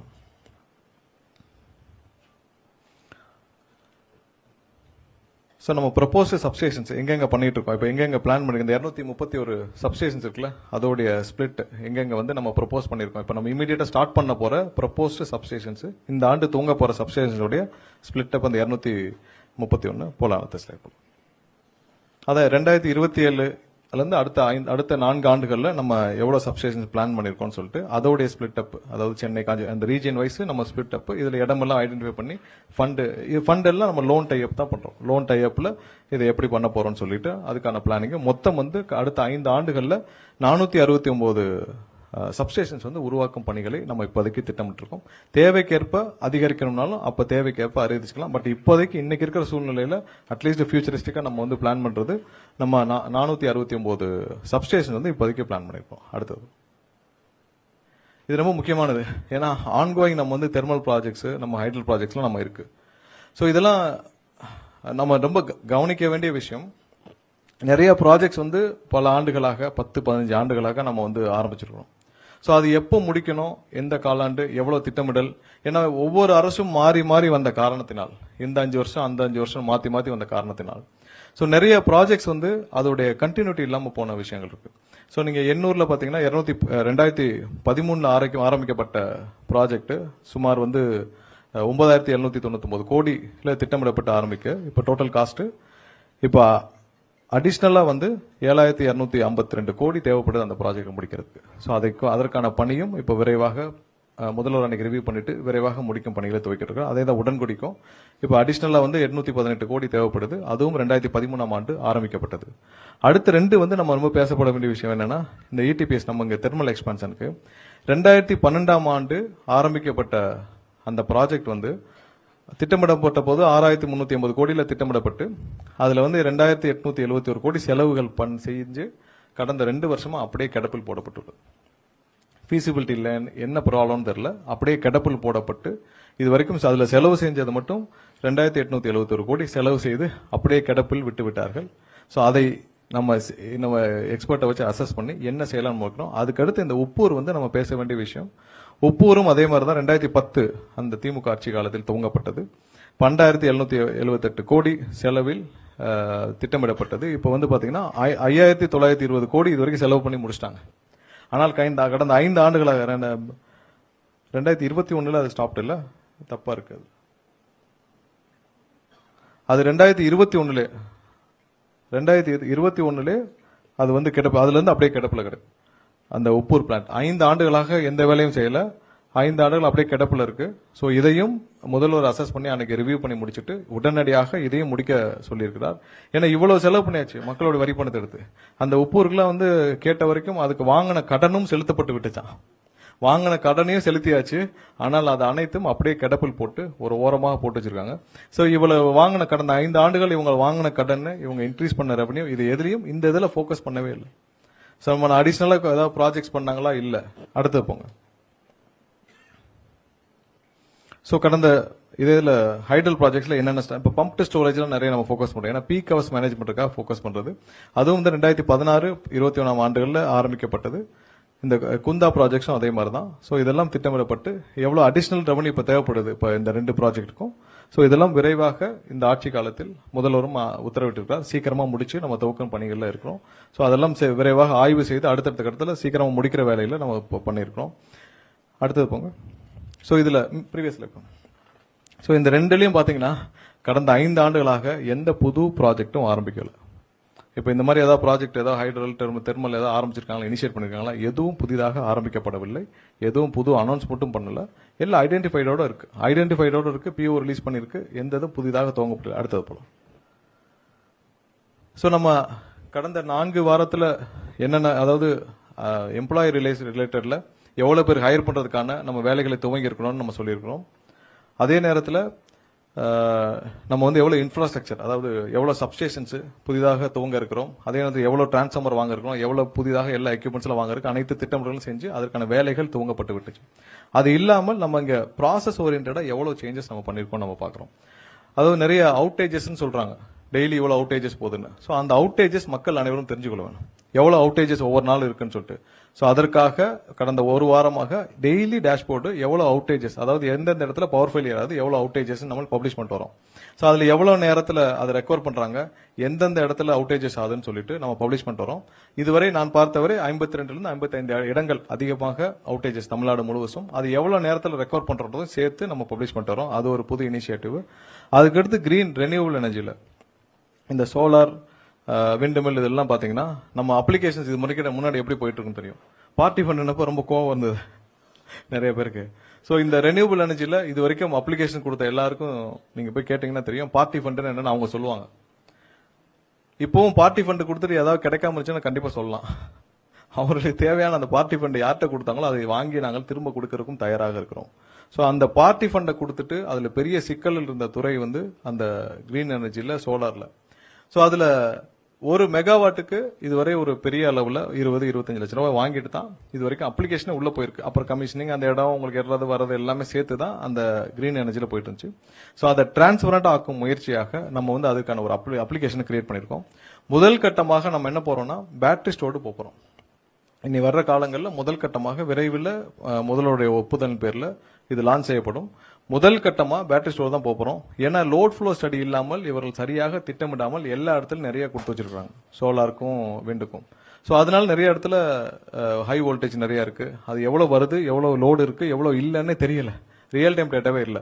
சோ அதற்கான முழு அளவுல லோட் ஃப்ளோ ஸ்டடி பண்ணும் பணிகள் கடந்த 3 வாரங்களாக நடந்துட்டு வருது. சோ அதை செய்யாமல் நம்ம வந்து புதிதாக அப்ளிகேஷன் துவங்க முடியாது. அதனால பேட்டரி ஸ்டோர்டு மட்டும்தான் அடுத்த வர ஒரு சில நாட்களில் நம்ம அனைத்தும் முடிஞ்சு இப்போ அதுக்கான பாலிசி டிஃபைனிங் வந்து நம்ம ரெடி பண்ணிட்டு இருக்கோம். நம்ம இந்த டிஎன்இபியில் வந்து இவ்வளவு பெரிய ஒரு துறை, ஒரு டெக்னிக்கலான துறை, எலக்ட்ரிக்கல்ல இவ்வளவு பெரிய இந்தியாவிலே ஒரு மிகப்பெரிய துறையாக வளர்ந்துக்க வேண்டிய துறையில இது வரைக்கும் R&D டீமே இல்லை.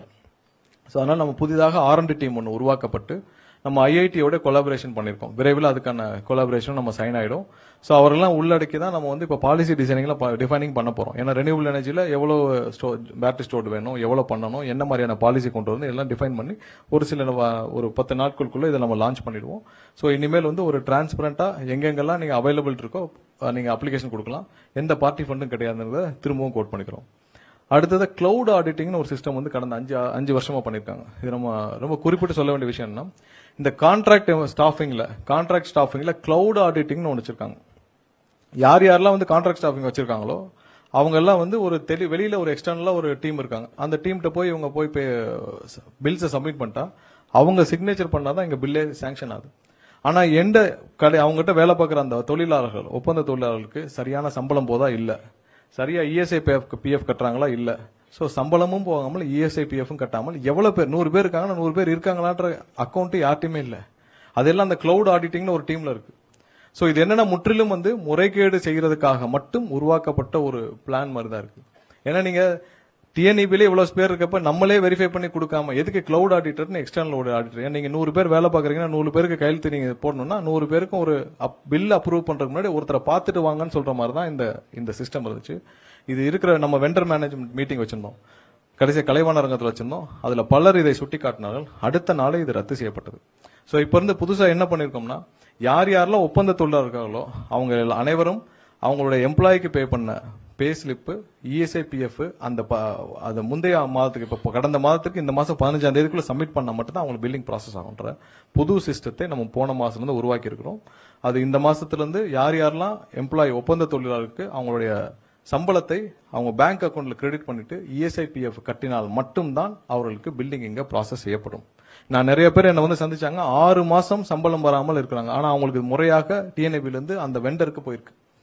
6 மாசமா சம்பளம் வாங்க இதே பில்டிங்ல என்கிட்ட வந்து 4-5 பேர் பார்த்தாங்க. சோ அதற்கப்புறம் தான் இதுக்கு உடனடியாக நடவடிக்கை எடுக்கப்பட்டு யார் யாரெல்லாம் அந்த மாதிரி தொழிலாளர்களை ஏமாற்றிருக்காலும் அவங்க மேலே கிரிமினல் கம்ப்ளைண்ட் கொடுக்கப்பட்டிருக்கு. இது வரைக்கும் ஒரு சில பேர் மேல் கொடுத்திருக்கோம், நடவடிக்கையும் எடுப்பதற்கான நோட்டீஸ் எல்லாம் அனுப்பப்பட்டிருக்கு. இதை யாரும் தவறும் பட்சத்தில் எம்ப்ளாய்க்கு அந்த ஸ்டாச்சுரரி கம்ப்ளைன்ஸ்ல யார் யார் மிஸ் பண்றாங்களோ அவங்க மீது கடுமையான நடவடிக்கை எடுக்கும் பணிகள் கண்டிப்பாக டிஎன்ஏபி துவங்கும். ஏன்னா எந்த இடத்துலையும் தொழிலாளர்கள் ஒப்பந்த தொழிலாளர் யாரும் பாதிக்க விட மாட்டோம், அதுல உறுதியா இருக்கணும். அதுதான் இந்த ப்ராசஸை நீக்கிவிட்டு கடந்த மாதத்துல இருந்து எல்லாமே வந்து அப்ளிகேஷன்ல கொண்டு வந்தாச்சு. அடுத்து இந்த கான்ட்ராக்ட் நம்ம தான் சொன்ன இந்த பில்லிங் வந்து இனிமேல் ப்ராசஸ் பண்ண கான்ட்ராக்ட் எம்ப்ளாய் பில்லிங் ப்ராசஸ் பண்றது எல்லாமே வந்து பாத்தீங்கன்னா இனி அவங்க பில் எல்லாம் சப்மிட் பண்ண பிறகு தான் எம்ப்ளாயி கொடுத்த சம்பளத்துடைய பேங்க் ஸ்டேட்மெண்ட் இஎஸ்ஐ கொடுத்த பிறகு தான் நம்ம பண்ணுவோம். ஹெச்ஆர்எம்எஸ் போர்ட்டல் வந்து கவுன்சிலிங்க்கு இனிமேல் எந்த அட்மினிஸ்ட்ரேட்டிவ் டிரான்ஸ்ஃபர்ஸும் நடக்காது. முன்னெல்லாம் நிறைய அட்மினிஸ்ட்ரேட்டிவ் டிரான்ஸ்ஃபர்ஸ் நிறைய பண்ணியிருந்திருக்காங்க. சோ நீங்க திடீர்னு வேணா உங்களுக்கு ஒரு பெரிய லெவல் ரெவன்யூ வேணா ஒரு 500 பேர் எடுத்து டிரான்ஸ்ஃபர் பண்ணிட்டீங்கன்னா வேகன் கிரியேட் ஆகும். சோ அதன் மூலியமாக உங்களுக்கு வேண்டியவர்களை நிரப்பிக் கொள்ளலாம். சோ அந்த ப்ராசஸ் இனிமேல் கிடையாது. தெளிவாக போர்ட்டல்ல எங்கெங்கெல்லாம் வேகன்ட் இருக்கோ அது பப்ளிஷ் செய்யப்படும். வருடத்திற்கு 2 முறை கவுன்சிலிங் நடத்தப்படும். தேவையானவர்கள் அப்ளை பண்ணா உடனடியாக டிரான்ஸ்ஃபர் கிடைக்கும். நீங்க யாரையும் அணுக வேண்டாம், யார்ட்டையும் பணம் கொடுக்க வேண்டாம். முறையாக மெரிட்டோரியஸ்ல உங்களுக்கு டிரான்ஸ்ஃபர் கிடைக்கும். அதுக்கான போர்ட்டலும் துவங்கப்பட்டிருக்கு. அடுத்தது கிரீன் எனர்ஜிக்கு கடந்த வாரம் வந்து 5 ஜோனல் நம்ம அனௌன்ஸ் பண்ணியிருந்தோம். அதுக்கு முன்னாடி பாத்தீங்கன்னா உடுமல்பேட்டிலையும் திருநெல்வேலியும் 2 ஜோன் இருந்துச்சு. அந்த 2 ஜோன் மூலியமா தான் அனைத்து விஷயங்களும் நடைமுறைப்படுத்து. அதாவது நீங்க அப்ளிகேஷன் அந்த ஒரு மெகாவாட்டுக்கு எவ்வளவு கொடுக்கணுமோ அந்த ஜோனு, அங்க அந்த ஜோன்ல எம்ப்ளாயிஸ் இருக்காங்க இல்ல நிறைய புரோக்கர்ஸ் தான் இருந்தாங்க. ஸோ அப்ளிகேஷன் ஃபில் பண்றது ஒருத்தர், அதை ப்ராசஸ் பண்ற ஒருத்தர், கையெழுத்து போடுறது மட்டும் தான் நம்ம டிஎன்இபி. ஸோ அது அனைத்தும் டிஸ்மேண்டில் பண்ணப்பட்டு நீங்க ஃபீல்டு விசிட் இதற்கு மட்டும் 5 ஜோனலாக பிரிச்சு உடனடியாக அவங்களுக்கு போய் ஃபீல்டு விசிட் பண்ணணும். இதெல்லாம் பண்றதுக்காக 5 ஜோனா பிரிச்சு கடந்த வாரம் அனௌன்ஸ் பண்ணிட்டோம். எல்லா அப்ரூவலும் ஹெட் ஆஃபீஸுக்கு வந்துருச்சு. நிறைய இடத்துல லோட் ஃப்ளோ ஸ்டடியும் தெளிவாக போயிட்டு இருக்கு. அது போக நிறைய இடத்துல கமிஷனிங் பெண்டிங் இருக்கு. எனக்கு நிறைய பேருக்கு பெண்டிங் இருக்கு. லோட் ஃப்ளோ ஸ்டடி பண்ணிட்டு இருக்கோம். அதெல்லாம் உடனடியாக கொடுக்கப்படுறது. கடந்த வாரம் 2-3 நாட்களாக யார் யாருக்கெல்லாம் அந்த சோலார்ல முடிச்சு கமிஷனிங் பெண்டிங் இருக்கோ அவங்களுக்கு உடனடியாக கொடுக்கப்பட்டு வருது. அடுத்ததா எம்ப்ளாயி ரிலேட்டடா எவ்வளவு தூரம் இந்த 25 ஆண்டுகளாக இங்க வேலை பார்த்த ஊழியர்களை எப்படி இவ்வளவு நடத்த முடியுமோ பல முந்தைய அரசுகள் அவ்வளவு மோசமாக. ஏன்னா ஒரு ப்ரொமோஷன் என்ன வந்து பார்த்தவங்க சொன்னாங்க 20 ஆண்டுகளாக ஒரே கிரேட்ல இருக்கேன், 18 ஆண்டுல ஒரே கிரேட் இருக்காங்க. கடைசி நாள் அவங்க ப்ரொமோஷனுக்கு முதல் நாள் அவங்க ரிட்டையர் ஆகுது முதல் நாள் ப்ரொமோஷன் கொடுத்து ரிட்டையர் பண்ணோம். அது எவ்வளவு பெரிய தவறு. ஒருத்தர் வந்து ஒரு பணியில சேராங்க ஒரு நிறுவனத்தை நம்பி ப்ரொமோஷன் நேரத்துக்கு கொடுக்க முடியலன்னா அப்புறம் எதுக்கு கவர்மெண்ட் ரன் பண்ணிட்டு, எம்ப்ளாயிஸ்க்கு தேவையான அந்த நேரத்தில் கொடுக்கலன்னா அப்புறம் எதுக்கு அந்த நிறுவனம் நடக்கணும். சோ அவங்களுக்கு தெளிவாக அவங்களுக்கு தேவையானது செஞ்சு விட்டு அவங்க ஏன் வந்து அக்கறை இல்லாம வேலை பார்க்க போறாங்க. சோ அதை நிவர்த்தி செய்யும் விதமாக இந்த 4 வாரத்தில் வந்து ஒரே ஷார்ட்டா நம்ம வந்து 383 பேருக்கு வந்து ப்ரொமோஷன்ஸ் நம்ம அப்பாயின்ட் பண்ணிக்கணும். நேத்து கொடுத்த 383 பேர், அந்த 18 பேர், மொத்தம் 401 அப்பாயின்மெண்ட் ஆர்டர்ஸ் ஒரே ஷாட்ல நேத்து கொடுத்தோம். முதல்வர் கொடுத்தாரு. அது இல்லாமல் 300 பேருக்கு அந்த ஏஇல இருந்து இ ப்ரொமோஷன், அது ஒரே நாள்ல அனைவருக்கும் வேக்கன்ட் எவ்வளவு இருக்கோ ப்ரொமோஷன் கொடுக்கப்பட்டது. அதே மாதிரி நம்ம ஏஇல இருந்து ஜேஇ அவங்க ப்ரொமோஷன் 117 பேர். அடுத்து இந்த கேங்மேன் டிரான்ஸ்ஃபர்ஸ் ரிக்வஸ்ட் 3440 பேருக்கு. பல ஆண்டுகளாக இவங்க யாரை சந்திச்சா நீங்க தேவையான பார்ட்டி ஃபண்ட் கொடுக்காம ஒரு டிரான்ஸ்ஃபரும் நடக்காது. அது உங்களுக்கு எல்லாருக்கும் தெரியும்.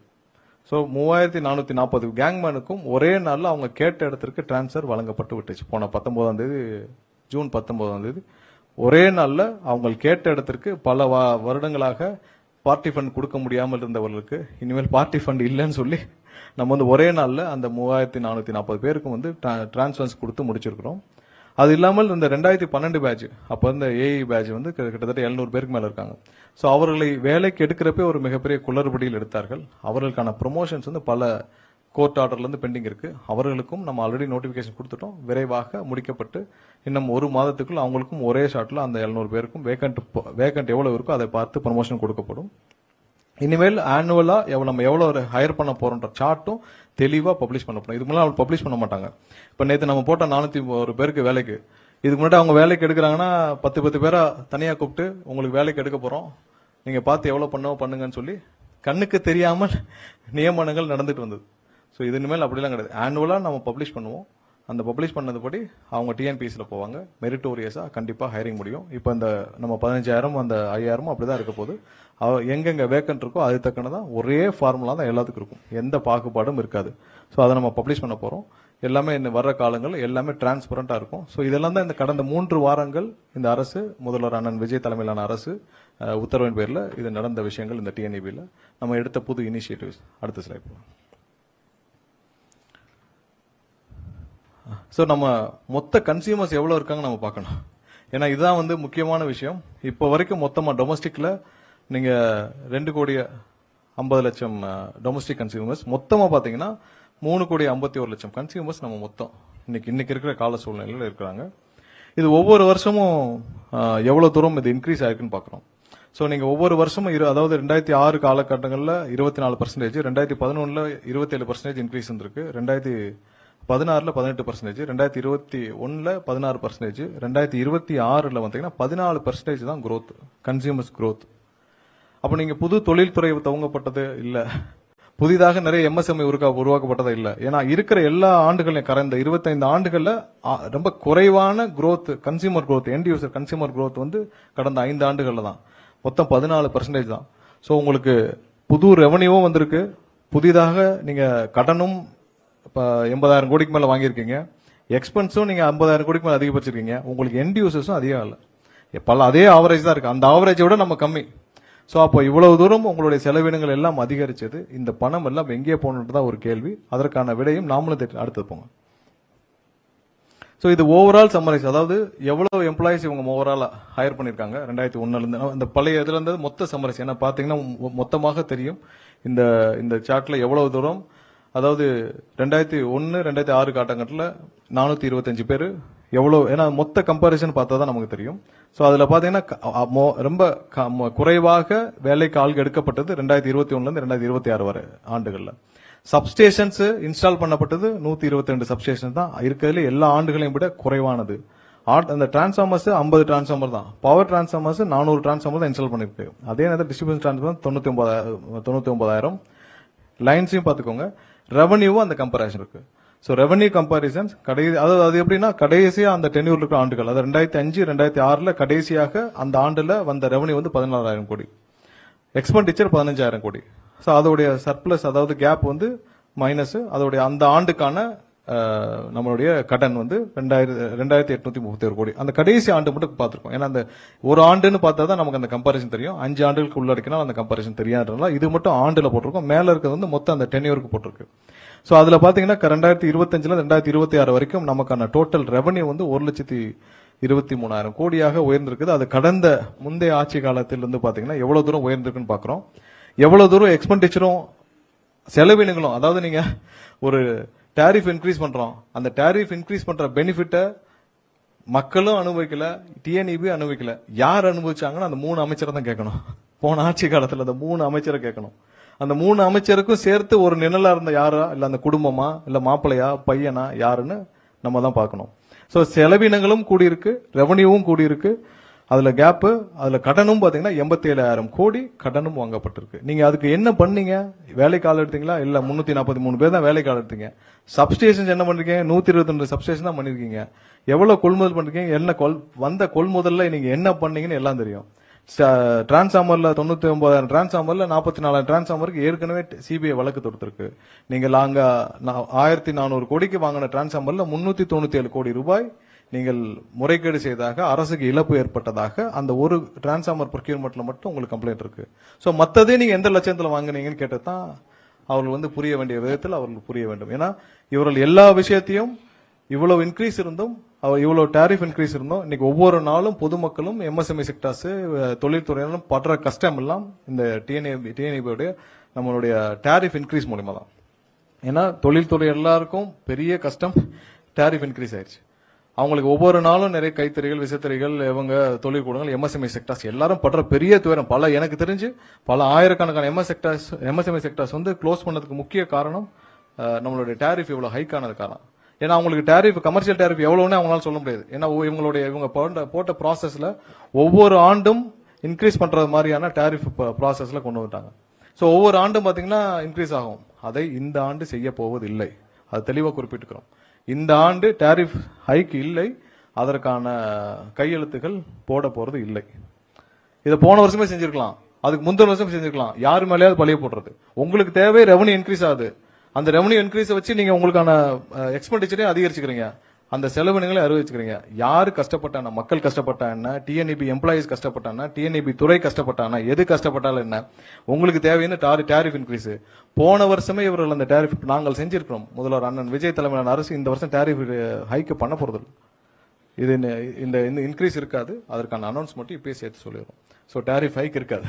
அந்த அதிகபட்சமாக 6% இந்த வருஷம் நம்மளுடைய இது படி பாத்தீங்கன்னா, இண்டெக்ஸ் படி நம்ம வந்து 3.57 நம்ம இன்க்ரீஸ் பண்ணிருக்கணும். அதை செய்ய போவது கிடையாது. சோ இந்த வருஷம் அதற்கான கையெழுத்துகள் இட போவதில்லை. அதை நிறுத்திருக்கோம். ஏதாவது அவங்க வேற ஏதாவது அடுத்த ஆக்ஷன் சொன்னாங்க நம்ம பாத்துக்கலாம். பட் இந்த வருஷம் அதை செய்ய போவதில்லை. சோ இந்த மொத்த ஸ்லைட் இதுல நம்ம சொல்ல வந்த விஷயம், மக்களும் கஷ்டத்தில் இருந்தார்கள், தொழில்துறையும் கஷ்டத்தில் இருந்தது, அதே நேரத்தில் இந்த துறையும், டிஎன்இபி துறையும் கஷ்டத்தில் இருந்துச்சு.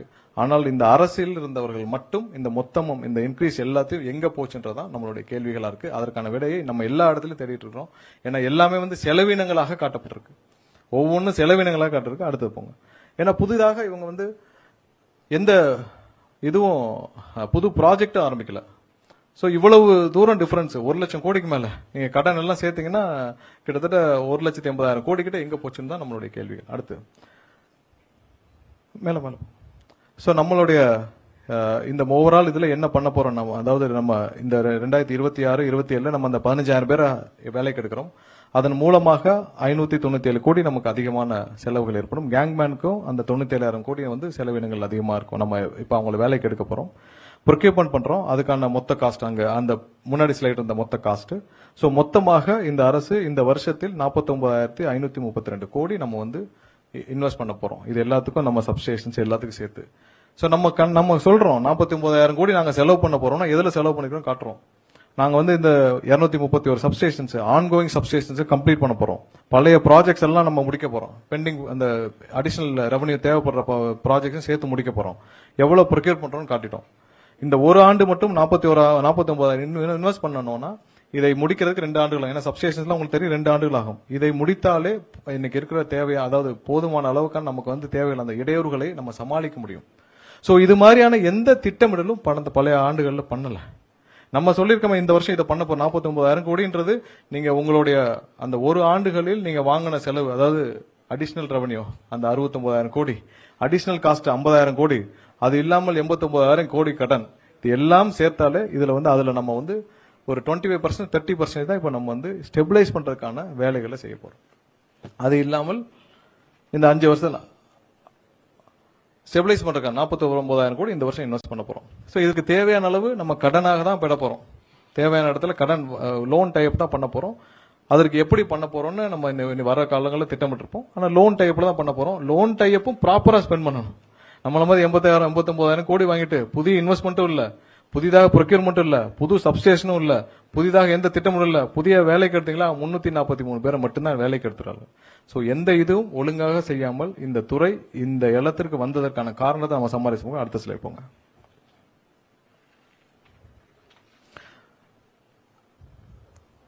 சோ நம்ம அடுத்து என்னென்ன செய்ய போறோம், நம்ம புதியதா என்ன செய்ய போறோம் பாக்குறோம்.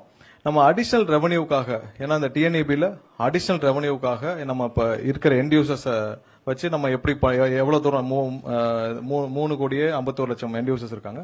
அது இல்லாமல் அடிஷனல் ரெவன்யூ, அதாவது அடிஷனலாக இவி சார்ஜிங் ஸ்டேஷன்ஸ் இல்ல அடிஷனல் தொழில்களை இந்த டிஎன்இபி துவங்கறதுக்கான பணிகளை நம்ம துவக்கி இருக்கிறோம்.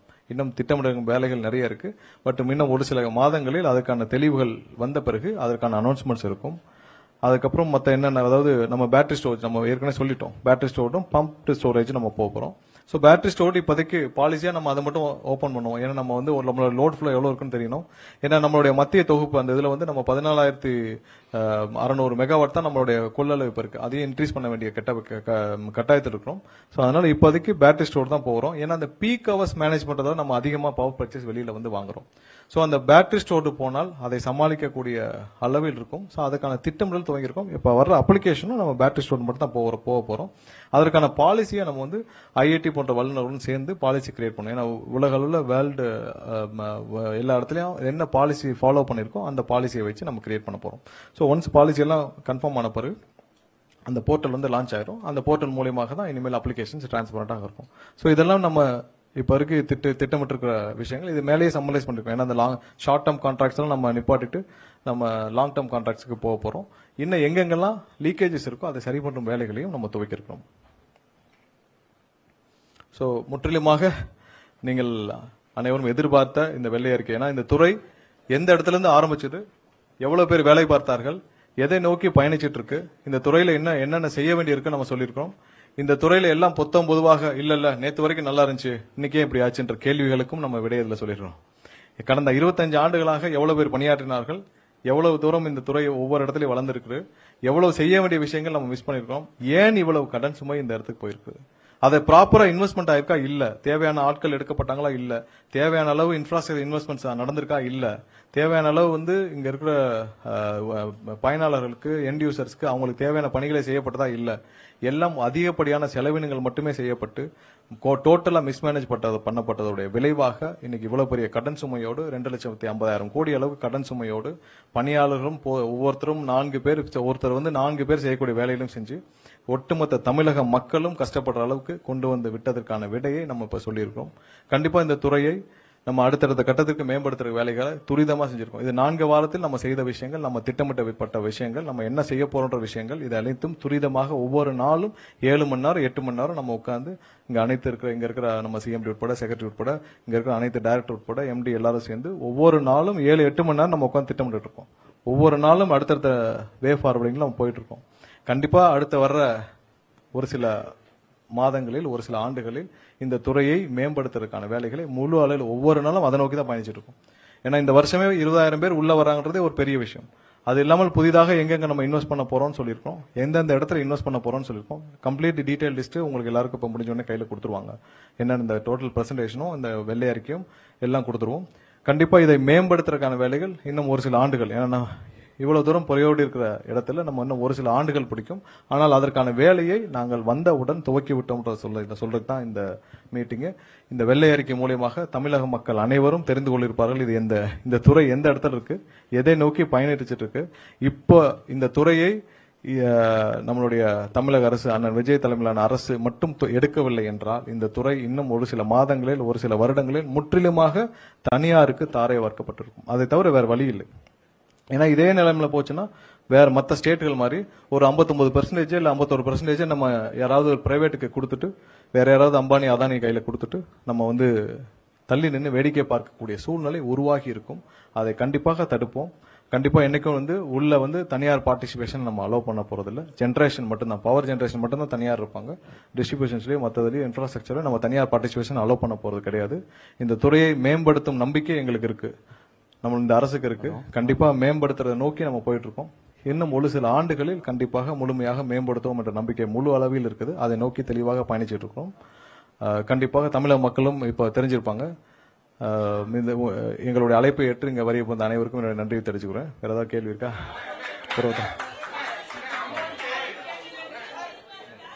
கடைசியா கடைசியா ஒரே ஒரு விஷயம் வந்து மிஸ் பண்ணிட்டோம். டிரான்ஸ்ஃபார்மர் கொள்முதல்ல நடந்த ஊழல்கள் உங்களுக்கு தெரிஞ்சிருக்கும்.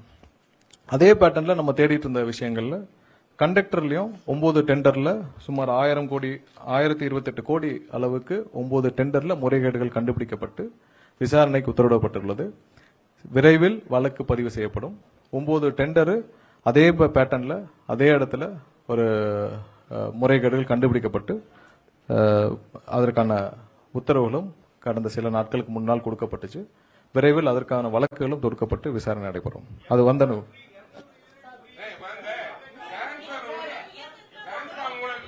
ஏன்னா ஒன்னா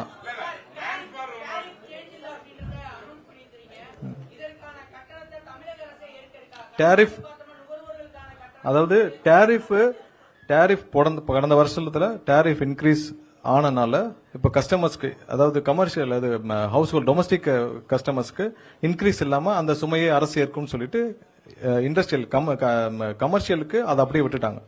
சோ அது நம்ம தான் இப்ப ரைஸே பண்ண போறது இல்லையா, நம்ம தான் இன்க்ரீஸே பண்ண போறது இல்லையா, அப்புறம் எதுக்கு அது கடன் சுமையாக ஏறும்? அது சுமையெல்லாம் ஏறாது. நம்ம இன்க்ரீஸ் பண்ணல. போன மாசம் என்ன டேரிஃப் இருந்துச்சோ அதே டேரிஃப் கண்டினியூ ஆகும்.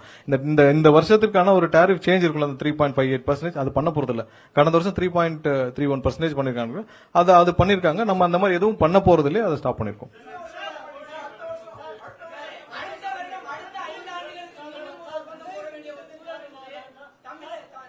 இப்போதைக்கு நிப்பாட்டி இருக்கிறோம். அடுத்து திட்டம் மட்டும் சொல்லுவோம். அடுத்து வேற பாருங்க, இந்த வருஷம் டேரிஃப் ரிவிஷன் கிடையாது. பொதுமக்களுக்கு நிறுவனமும் எடுத்து விட்டது, அரசும் எடுத்து விட்டது. டேரிஃப் ரிவிஷன் கிடையாது. அதை நிறுவனமும் பியர் பண்ணிக்கிறோம். நம்ம டேரிஃப் ரிவிஷன் கிடையாது. எண்ட் யூசர்ஸ், அதாவது கன்சியூமர்ஸ்க்கு அந்த சுமை இருக்காது, அரசுக்கும் சுமை இருக்கு. நம்ம ரிவிஷனே பண்ண போறோம்னு சொல்லிட்டோம். அடுத்தது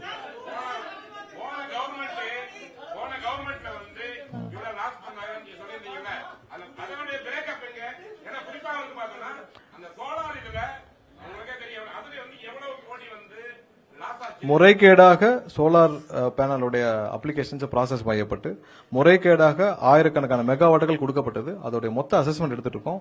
ஒவ்வொரு நாளும் எதெல்லாம் முறைகேடாக 20 நாள் 25 நாள் ப்ராசஸ் பண்ண அப்ளிகேஷன்ஸ் எல்லாத்தையும் கேன்சல் பண்ணிட்டு வரோம். யார் யார் மேலாம் சந்தேகம் இருக்குதோ, லோட் ஃப்ளோ இல்லாமல் பண்ணவங்கலாம் அங்கே நிறுத்தி வைக்கப்பட்டுள்ளது.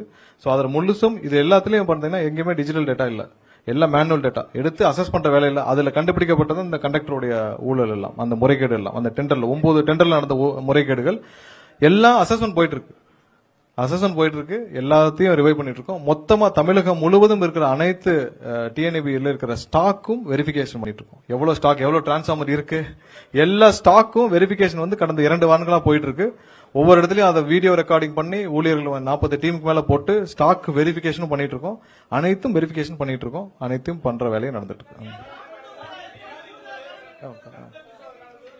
என்னப்பா இல்ல தெர்மல் எப்படி, தெர்மல்ல எப்படி ஃபங்க்ஷன் ஆகுது, அதோட செலவினங்கள் எல்லாம் காட்டிட்டோம். அதுக்குள்ள அடைக்கிறோம். தெர்மல் பவர் பிளான்டோடைய எக்ஸ்பென்ஸ், அதோடைய ரெவன்யூ எல்லாம் காட்டிட்டோம். அதுக்குள்ள அதோடைய எக்ஸ்பென்ஸ் இருக்கும். நம்ம கோல் ஒரு சில தெர்மல் பிளான்ட்டுக்கு தான் நம்ம இம்போர்ட் பண்றோம். மத்த எல்லாமே இங்க டிஎன்பிஎல் நம்ம என்டிபிசி மூலமா தான் நம்ம பர்ச்சேஸ் பண்றோம்.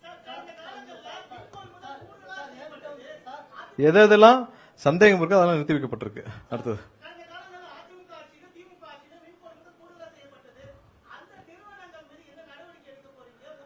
அதாவது இதுதான் என்னன்னா, கொள்முதல் அந்த காலகட்டத்தில் நாங்க வந்து இங்க போய் 21 ரூபாய்க்கு அவைலபிளா இருக்குன்னு வாங்கிட்டாங்க. சரியா, இது வந்து போன கடந்த ஆட்சியில 58,000 கோடி அளவுக்கு முறைகேடாக கொள்முதல் செய்யப்பட்டதுன்னு சொல்லிட்டு 2020-21 ஆண்டுகள்ல இருக்கிறது 58,000 கோடி அளவுக்கு இருக்குன்னு தெரியும். சோ அது வந்து ப்ரொக்யூர் பண்ண இடத்துல நீங்க டாக்குமெண்டடா சரியாக விஞ்ஞான ஊழல் செய்தவர்களுக்கு டாக்குமெண்டடா சரி பண்ணி செய்ய தெரியும். சோ அதையும் மீறி ஒரு சில இடத்துல இருக்க கேப்ல அந்த கண்டக்டர் மாதிரியான விஷயங்கள் நம்ம பிடிக்கிறோம். எங்கெங்கெல்லாம் வந்து அவங்க வந்து விஞ்ஞான முறையில் தெளிவாக 50 ஆண்டுகளா செஞ்சவங்களுக்கு இப்பயும் செய்ய தெரியாதா? அதுலயும் மிஸ் பண்ற விஷயங்கள் தான் இந்த டிரான்ஸ்ஃபார்மர் ஊழல், இந்த கண்டக்டர் எல்லாம் சின்ன சின்ன விஷயங்களை பிடிச்சிருக்கும். கண்டிப்பா எல்லாத்தையும் அவங்களும் விசாரிச்சுட்டு இருக்காங்க. அதில் முறைகேடு இருக்க அனைத்தையும் அதில் வழக்கு பதிவு செய்யப்பட்டிருக்கு. அதெல்லாம் செய்யப்பட்டும் வரும். வேறதான் என்னப்பா?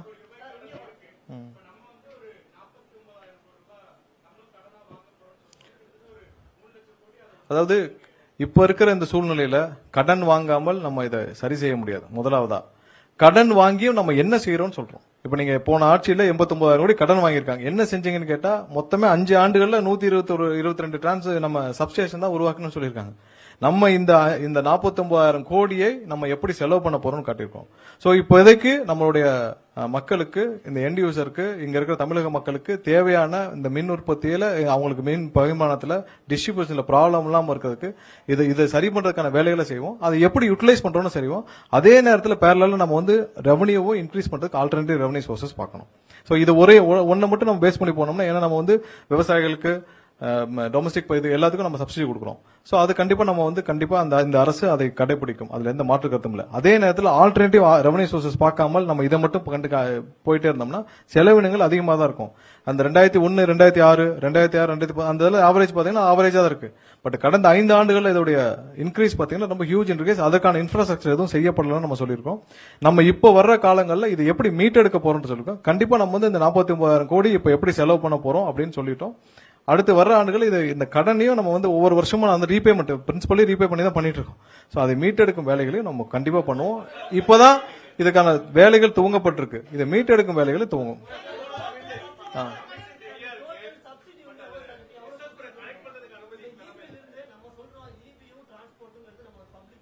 இல்ல கண்டிப்பா நம்ம வந்து ஹேண்ட்லூம்க்கு போன வருஷம் என்னென்ன அதை வெளியிடுறோம். போன வருஷம் என்ன சப்சிடி கொடுக்கப்பட்டதோ அதே அப்படியே தொடருது. அதுல எந்த மாற்று கருத்தும் இல்லை.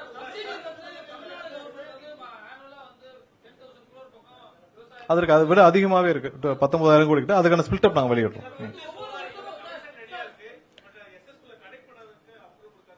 இல்ல அததான் நம்ம வேலிடேட் பண்ணிட்டு இருக்கோம். ஒரு சில அப்ளிகேஷன்ஸ் நம்ம எந்தெந்த நேரத்தில் மிகவும் 20 நாள்ல ப்ராசஸ் பண்ணலாம் அப்ளிகேஷன் ப்ராசஸ் ஆயிருக்கு.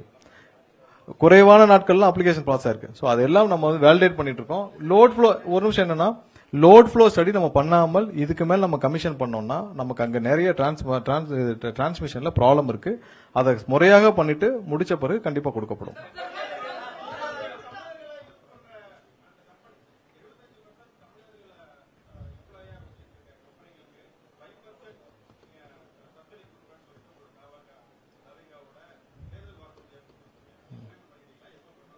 இல்ல இப்ப வர்ற நம்ம ஹையரிங் எல்லாமே வந்து நம்ம என்ன சொன்னோமோ அது மாதிரி தான் இருக்கும். இல்ல அதெல்லாம் இனிமேல் தான் திட்டமிட போறோம். இல்ல ஏற்கனவே பெண்டிங் என்னென்ன இருக்குன்னு பாத்துட்டு இருக்கோம். அது இனிமேல் தான் திட்டமிட போறோம். இந்த வெள்ளை அறிக்கையில இது வரைக்கும் கடந்து வந்து என்ன செய்ய போறோம் பண்ணிருக்கோம். மத்த இந்த மாதிரி விவசாயிகளுக்கு நீ எவ்வளவு நம்ம புது சர்வீஸ் கொடுக்க போறோம். இதெல்லாம் இனிமேல் வர்ற இல்ல இலவச மின்சாரம் கண்டிப்பா தொடரும். அதுல எந்த மாற்று கருத்தும் கிடையாது.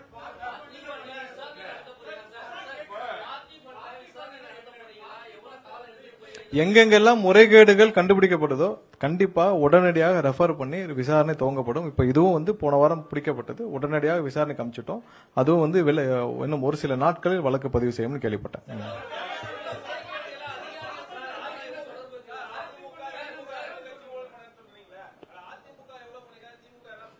இல்ல ஓவரால நம்ம இதுல என்ன பிரச்சனைன்னு சொல்லிட்டோம். கண்டிப்பா ஊழல்கள் பொதுவா இல்ல. நம்ம வந்து என்ன சொல்லிருக்கோம், எவ்வளவு ரெவன்யூ இருக்கு, எவ்வளவு எக்ஸ்பெண்டிச்சர் இருக்கு, எவ்வளவு இன்ஃப்ராஸ்ட்ரக்சர் அதன் மூலமா அதிகரிச்சிருக்கு, எவ்வளவு தூரம் மக்களுக்கு எவ்வளவு செஞ்சிருக்காங்கன்றத முழுமையா காட்டியிருக்கிறோம். கண்டிப்பா நம்ம என்ன செய்ய போறோம்னு காட்டியிருக்கிறோம். இந்த துறை இவ்வளவு மோசமா போனதுக்கான காரணத்தையும் சொல்லியிருக்கிறோம். அது தெளிவாக எம்ப்ளாயர்ல இருந்து எவ்வளவு செலவினங்கள்ல இருந்து எவ்வளவு இன்ஃப்ராஸ்ட்ரக்சர் இன்வெஸ்ட்மெண்ட், எவ்வளவு வந்து நம்ம அதாவது இத்தனை வருஷமா தன்னிறைவு அடைஞ்சோம்னு சொல்றாங்கல்ல, மின்சாரம்ல இந்த ஸ்டேட் வந்து செல்ஃப் சஸ்டைன்ட்னு சொல்லியிருக்காங்க. எப்படி செல்ஃப் சஸ்டைன்ட்? வெளியில பர்ச்சேஸ் பண்ணி தான் செல்ஃப் சஸ்டைன்ட். நம்மளுடைய சொந்த உற்பத்தி இல்லை. நம்ம சொந்த உற்பத்தியில் எவ்வளவு பண்ணிட்டு இருக்கோம், நம்ம இன்டர் ஸ்டேட்ல எவ்வளவு பர்ச்சேஸ் பண்றோம், நம்ம அதர் ஸ்டேட்ல இருந்து எவ்வளவு பர்ச்சேஸ் பண்றோம், டிஃபரன்ஸ் தெரியணும். நிறைய பேருக்கு அதுல குழப்பம் இருக்கு. நம்ம செல்ஃப் சஸ்டைன்ட்னு 2015-16 சொன்னாங்களே அப்படின்னா, செல்ஃப் சஸ்டைன்ட்னா நம்ம இங்கேயே பர்ச்சேஸ் பண்றோம் அப்படின்னு சொல்லியிருக்காங்க. சோ அதனால அந்த பிரேக்கப்பை நம்ம மக்கள் புரிஞ்சு கொள்ள வேண்டும். எல்லாருக்கும் மக்களுக்கும் தெரிய வேண்டும், இந்த துறையில் எப்படி பவர் மேனேஜ்மெண்ட் பண்றோம்னு தெரியணும். வேற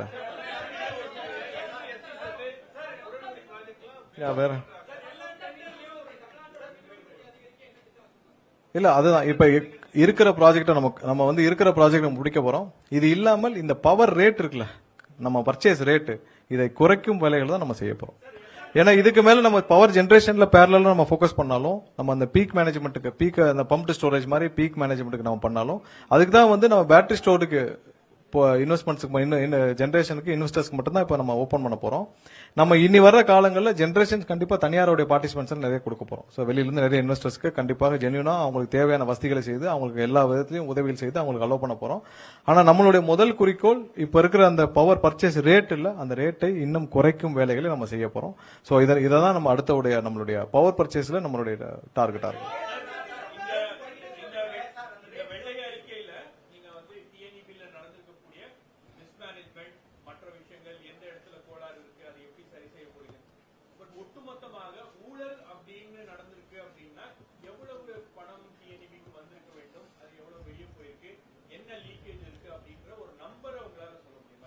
இல்ல இதுல மெயின்டெனன்ஸ்ல எல்லா இடத்துலயும் மெயின்டெனன்ஸ், கான்ட்ராக்ட் ஸ்டாஃபிங்ல நிறைய கான்ட்ராக்ட் ஸ்டாஃபிங், அதான் அந்த கிளவுட் ஆடிட்டிங் போட்டுமே கான்ட்ராக்ட் ஸ்டாஃபிங், கான்ட்ராக்ட் வெண்டர்ஸ், சின்ன கான்ட்ராக்ட் வெண்டர்ஸ், கான்ட்ராக்ட் ஸ்டாஃபிங், எல்லா டெண்டர்ஸ்லயும் 30 to 40% பஃபர் இல்லாம எந்த டெண்டரும் போல. நம்ம டிரான்ஸ்ஃபார்மர் டெண்டரே அதுல ஒரு எக்ஸாம்பிள். நீங்க பாத்தீங்கன்னா 8 லட்ச ரூபாய் வர்த்துள்ள டிரான்ஸ்ஃபார்மர் நம்ம 13 லட்ச ரூபாய் கோட் பண்ணிருக்கோம். 30 to 40% பஃபர். சோ நீங்க எல்லா மொத்த டெண்டரையும் எடுத்தீங்கன்னா எல்லா டெண்டர்லயும் கண்டிப்பா ஒரு 30 to 40% பஃபர் இருந்திருக்கு. கான்ட்ராக்ட் எம்ப்ளாயிஸ் எவ்வளவு பேர் இருந்தாங்க, ரெக்கார்டே இல்ல. அப்ப ரெக்கார்டே இல்லாம கிளவுட் ஆடிட்டிங்னு ஒரு டீம் தான் ரெக்கார்டு இருக்கும், நம்மகிட்ட கிடையாது. எவ்வளவு வெண்டர்ஸ் இருக்காங்க எல்லாம் கன்சல்டேட் பண்றது. சோ இதன் மூலமாக கண்ணுக்கு தெரியாமல் மிகவும் தெளிவாக அவர்கள் வந்து பணம் வெளியே போயிருக்கு பல வழிகள்ல. சோ அதுதான்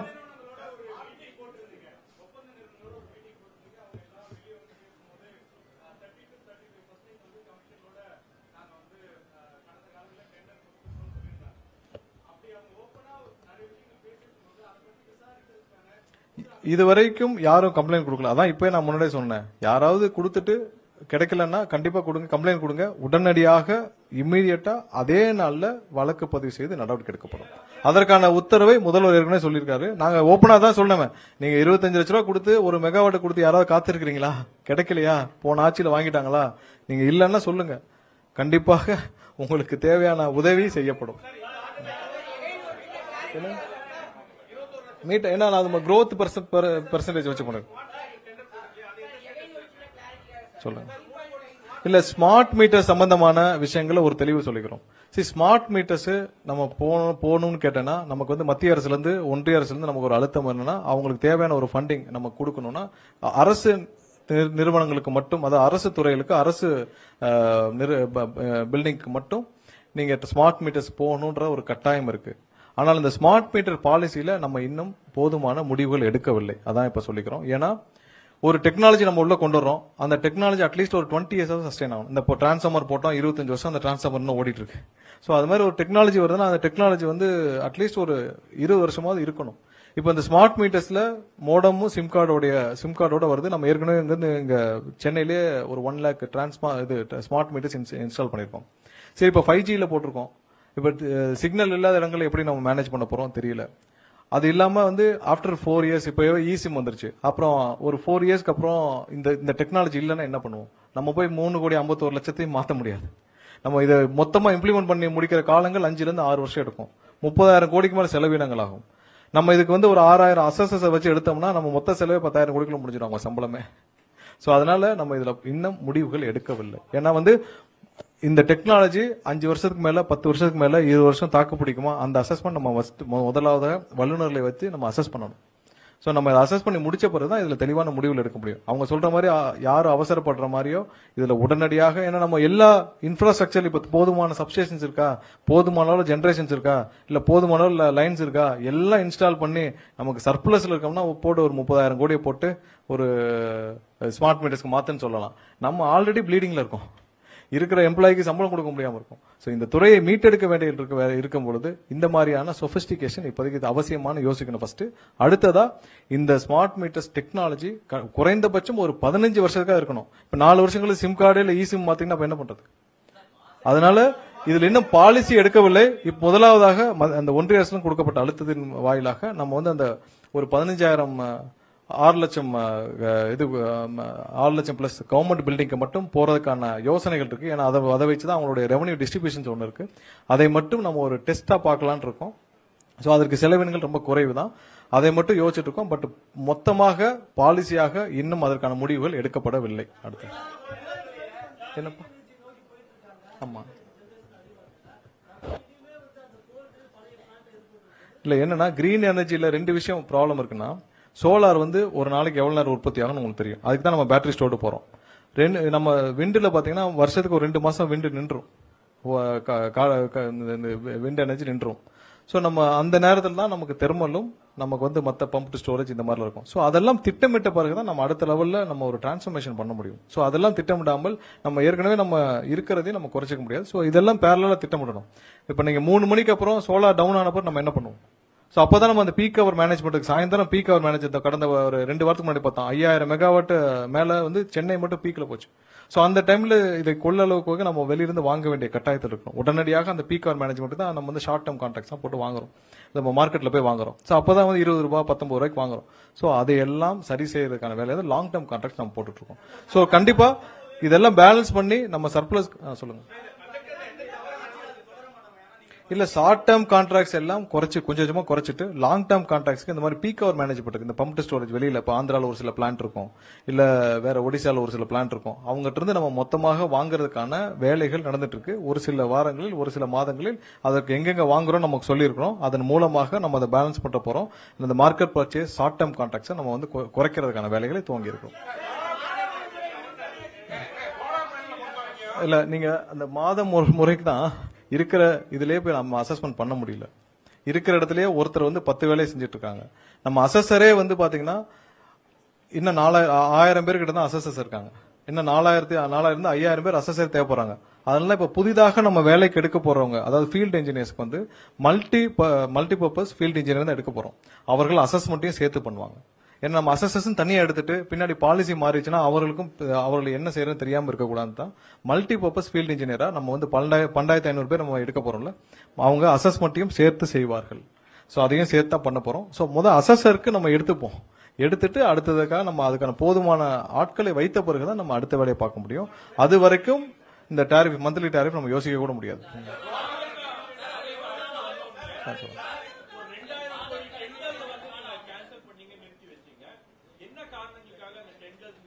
அதாவது பழைய டெண்டர் பாலிசியில நம்ம கண்டிப்பா எல்லா அவங்களுடைய எஸ்டிமேஷன் பாலிசியில தவறு இருக்குன்னு பார்த்தோம். ஏன்னா ஒரு டெண்டர் அவங்க ஃப்ளோட் பண்றாங்க. அந்த டெண்டர்ல வந்து இப்ப நம்ம ஒரு டிரான்ஸ்ஃபார்மர் கொள்முதல் இல்ல கண்டக்டர் கொள்முதலுக்கு எஸ்டிமேஷன் போறாங்க. சோ அந்த ப்ராடக்ட் எஸ்டிமேஷன் எப்படி போடுறீங்கன்றதான் நம்மளுடைய கொஸ்டின். ஃபர்ஸ்ட் ப்ராடக்ட் எஸ்டிமேஷன் எப்படி போடுறோம்?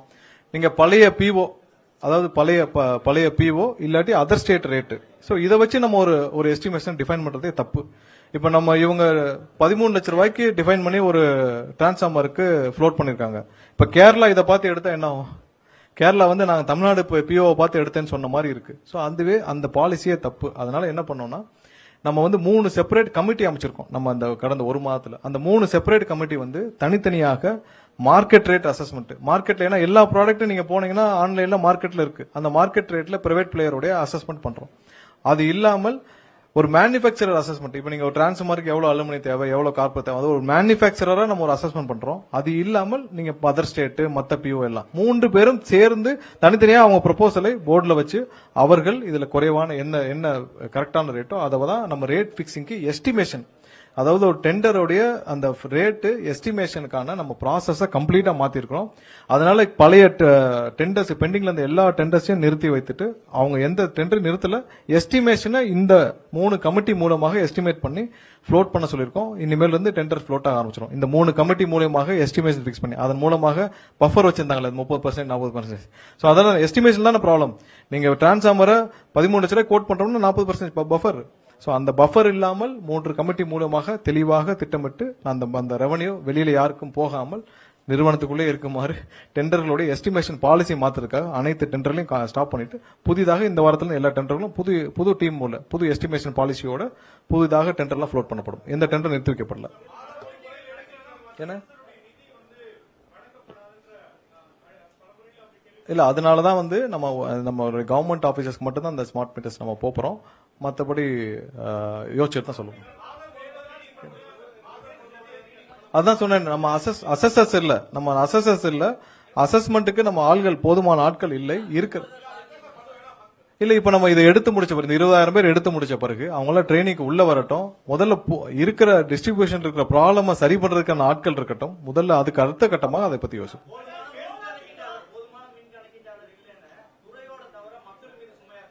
இல்ல அதை ஒத்துக்கிட்டு தானே ஆகணும். நம்ம போதுமான ஆட்கள் இல்ல, நம்ம ஒத்துக்கிட்டு தான் ஆகணும். நம்ம ஒத்துக்கலாம நம்ம தவறான தகவல் நாங்க கொடுக்க முடியாது.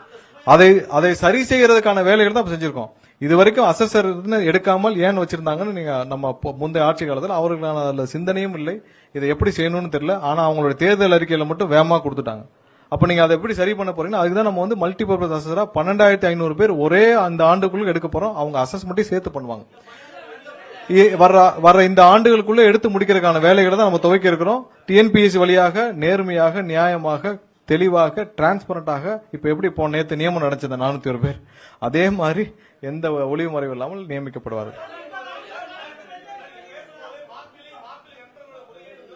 ஆமா இல்ல அதுல நீங்க சோலாரை பொறுத்த வரைக்கும் சோலார் இல்ல மத்த பாலிசி மத்த டெண்டர்ஸ் எல்லாம் மாப்பிள்ளை நண்பர்களும் நம்மளுடைய அவருடைய பையனுடைய நண்பர்களையும் தாண்டி எதுவுமே நடக்காது. அதான் டாஸ்மார்க்லயே பார்த்தோம். டாஸ்மார்க் முறை, அந்த டாஸ்மார்க் விசாரணை நடந்தவர் யாரெல்லாம் வெளிநாடு தப்பிச்சு ஓடனா, அப்ராடுக்கு யாரு இல்ல. அதாவது போன கவர்மெண்ட் யார் ஆபரேட் பண்ணாங்கன்னு எல்லாருக்குமே தெரியும். மாப்பிள்ளை நண்பர்களும் பையன் நண்பர்களும் தான். இவர்கள் தான் அந்த கவர்மெண்டே ஆபரேட் பண்ணாங்க. சோ இவரெல்லாம் அந்த கவர்மெண்டே வழி நடத்தினாங்க. யாரையும் அவர்களை பார்க்காமல் ஒரு சின்ன விஷயம் கூட நகராது. அதுல நீங்க மற்ற அதிகாரிகள் நம்ம குறைச்சல என்ன பண்றது? கவர்மெண்டோட பாலிசி, அந்த முதல்வருடைய பாலிசி அப்படி இருக்கிறப்ப மற்றவர்கள் குறைச்சல என்ன பண்றது? அடுத்து போதுமான அளவு நம்ம எல்லா கேள்வியும் முடிச்சாச்சு. கண்டிப்பாக இன்னும் வர ஆண்டுகள்ல அனைத்திற்கும் நம்ம என்ன ப்ராக்ரஸ் பண்றோம் ஒவ்வொரு நேரத்திலும் நம்ம இதே மாதிரி பிரஸ் ரிலீஸ் பண்ணி பிரஸ் மீட் பண்ணி தெளிவுபடுத்துவோம். இப்ப இருக்கிற இந்த துறையை பத்தி நம்ம முழுசா சொல்லி முடிச்சிட்டோம். இங்க வரைய புரிந்த அனைவருக்கும் என்னுடைய மீண்டும் நன்றியை தெரிவித்துக் கொள்கிறேன். நன்றி, வணக்கம்.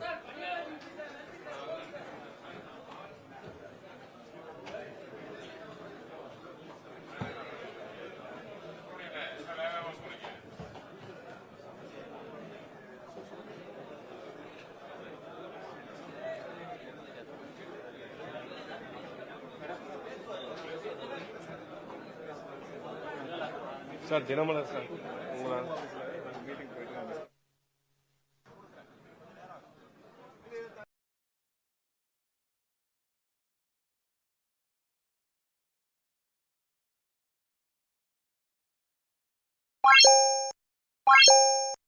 What?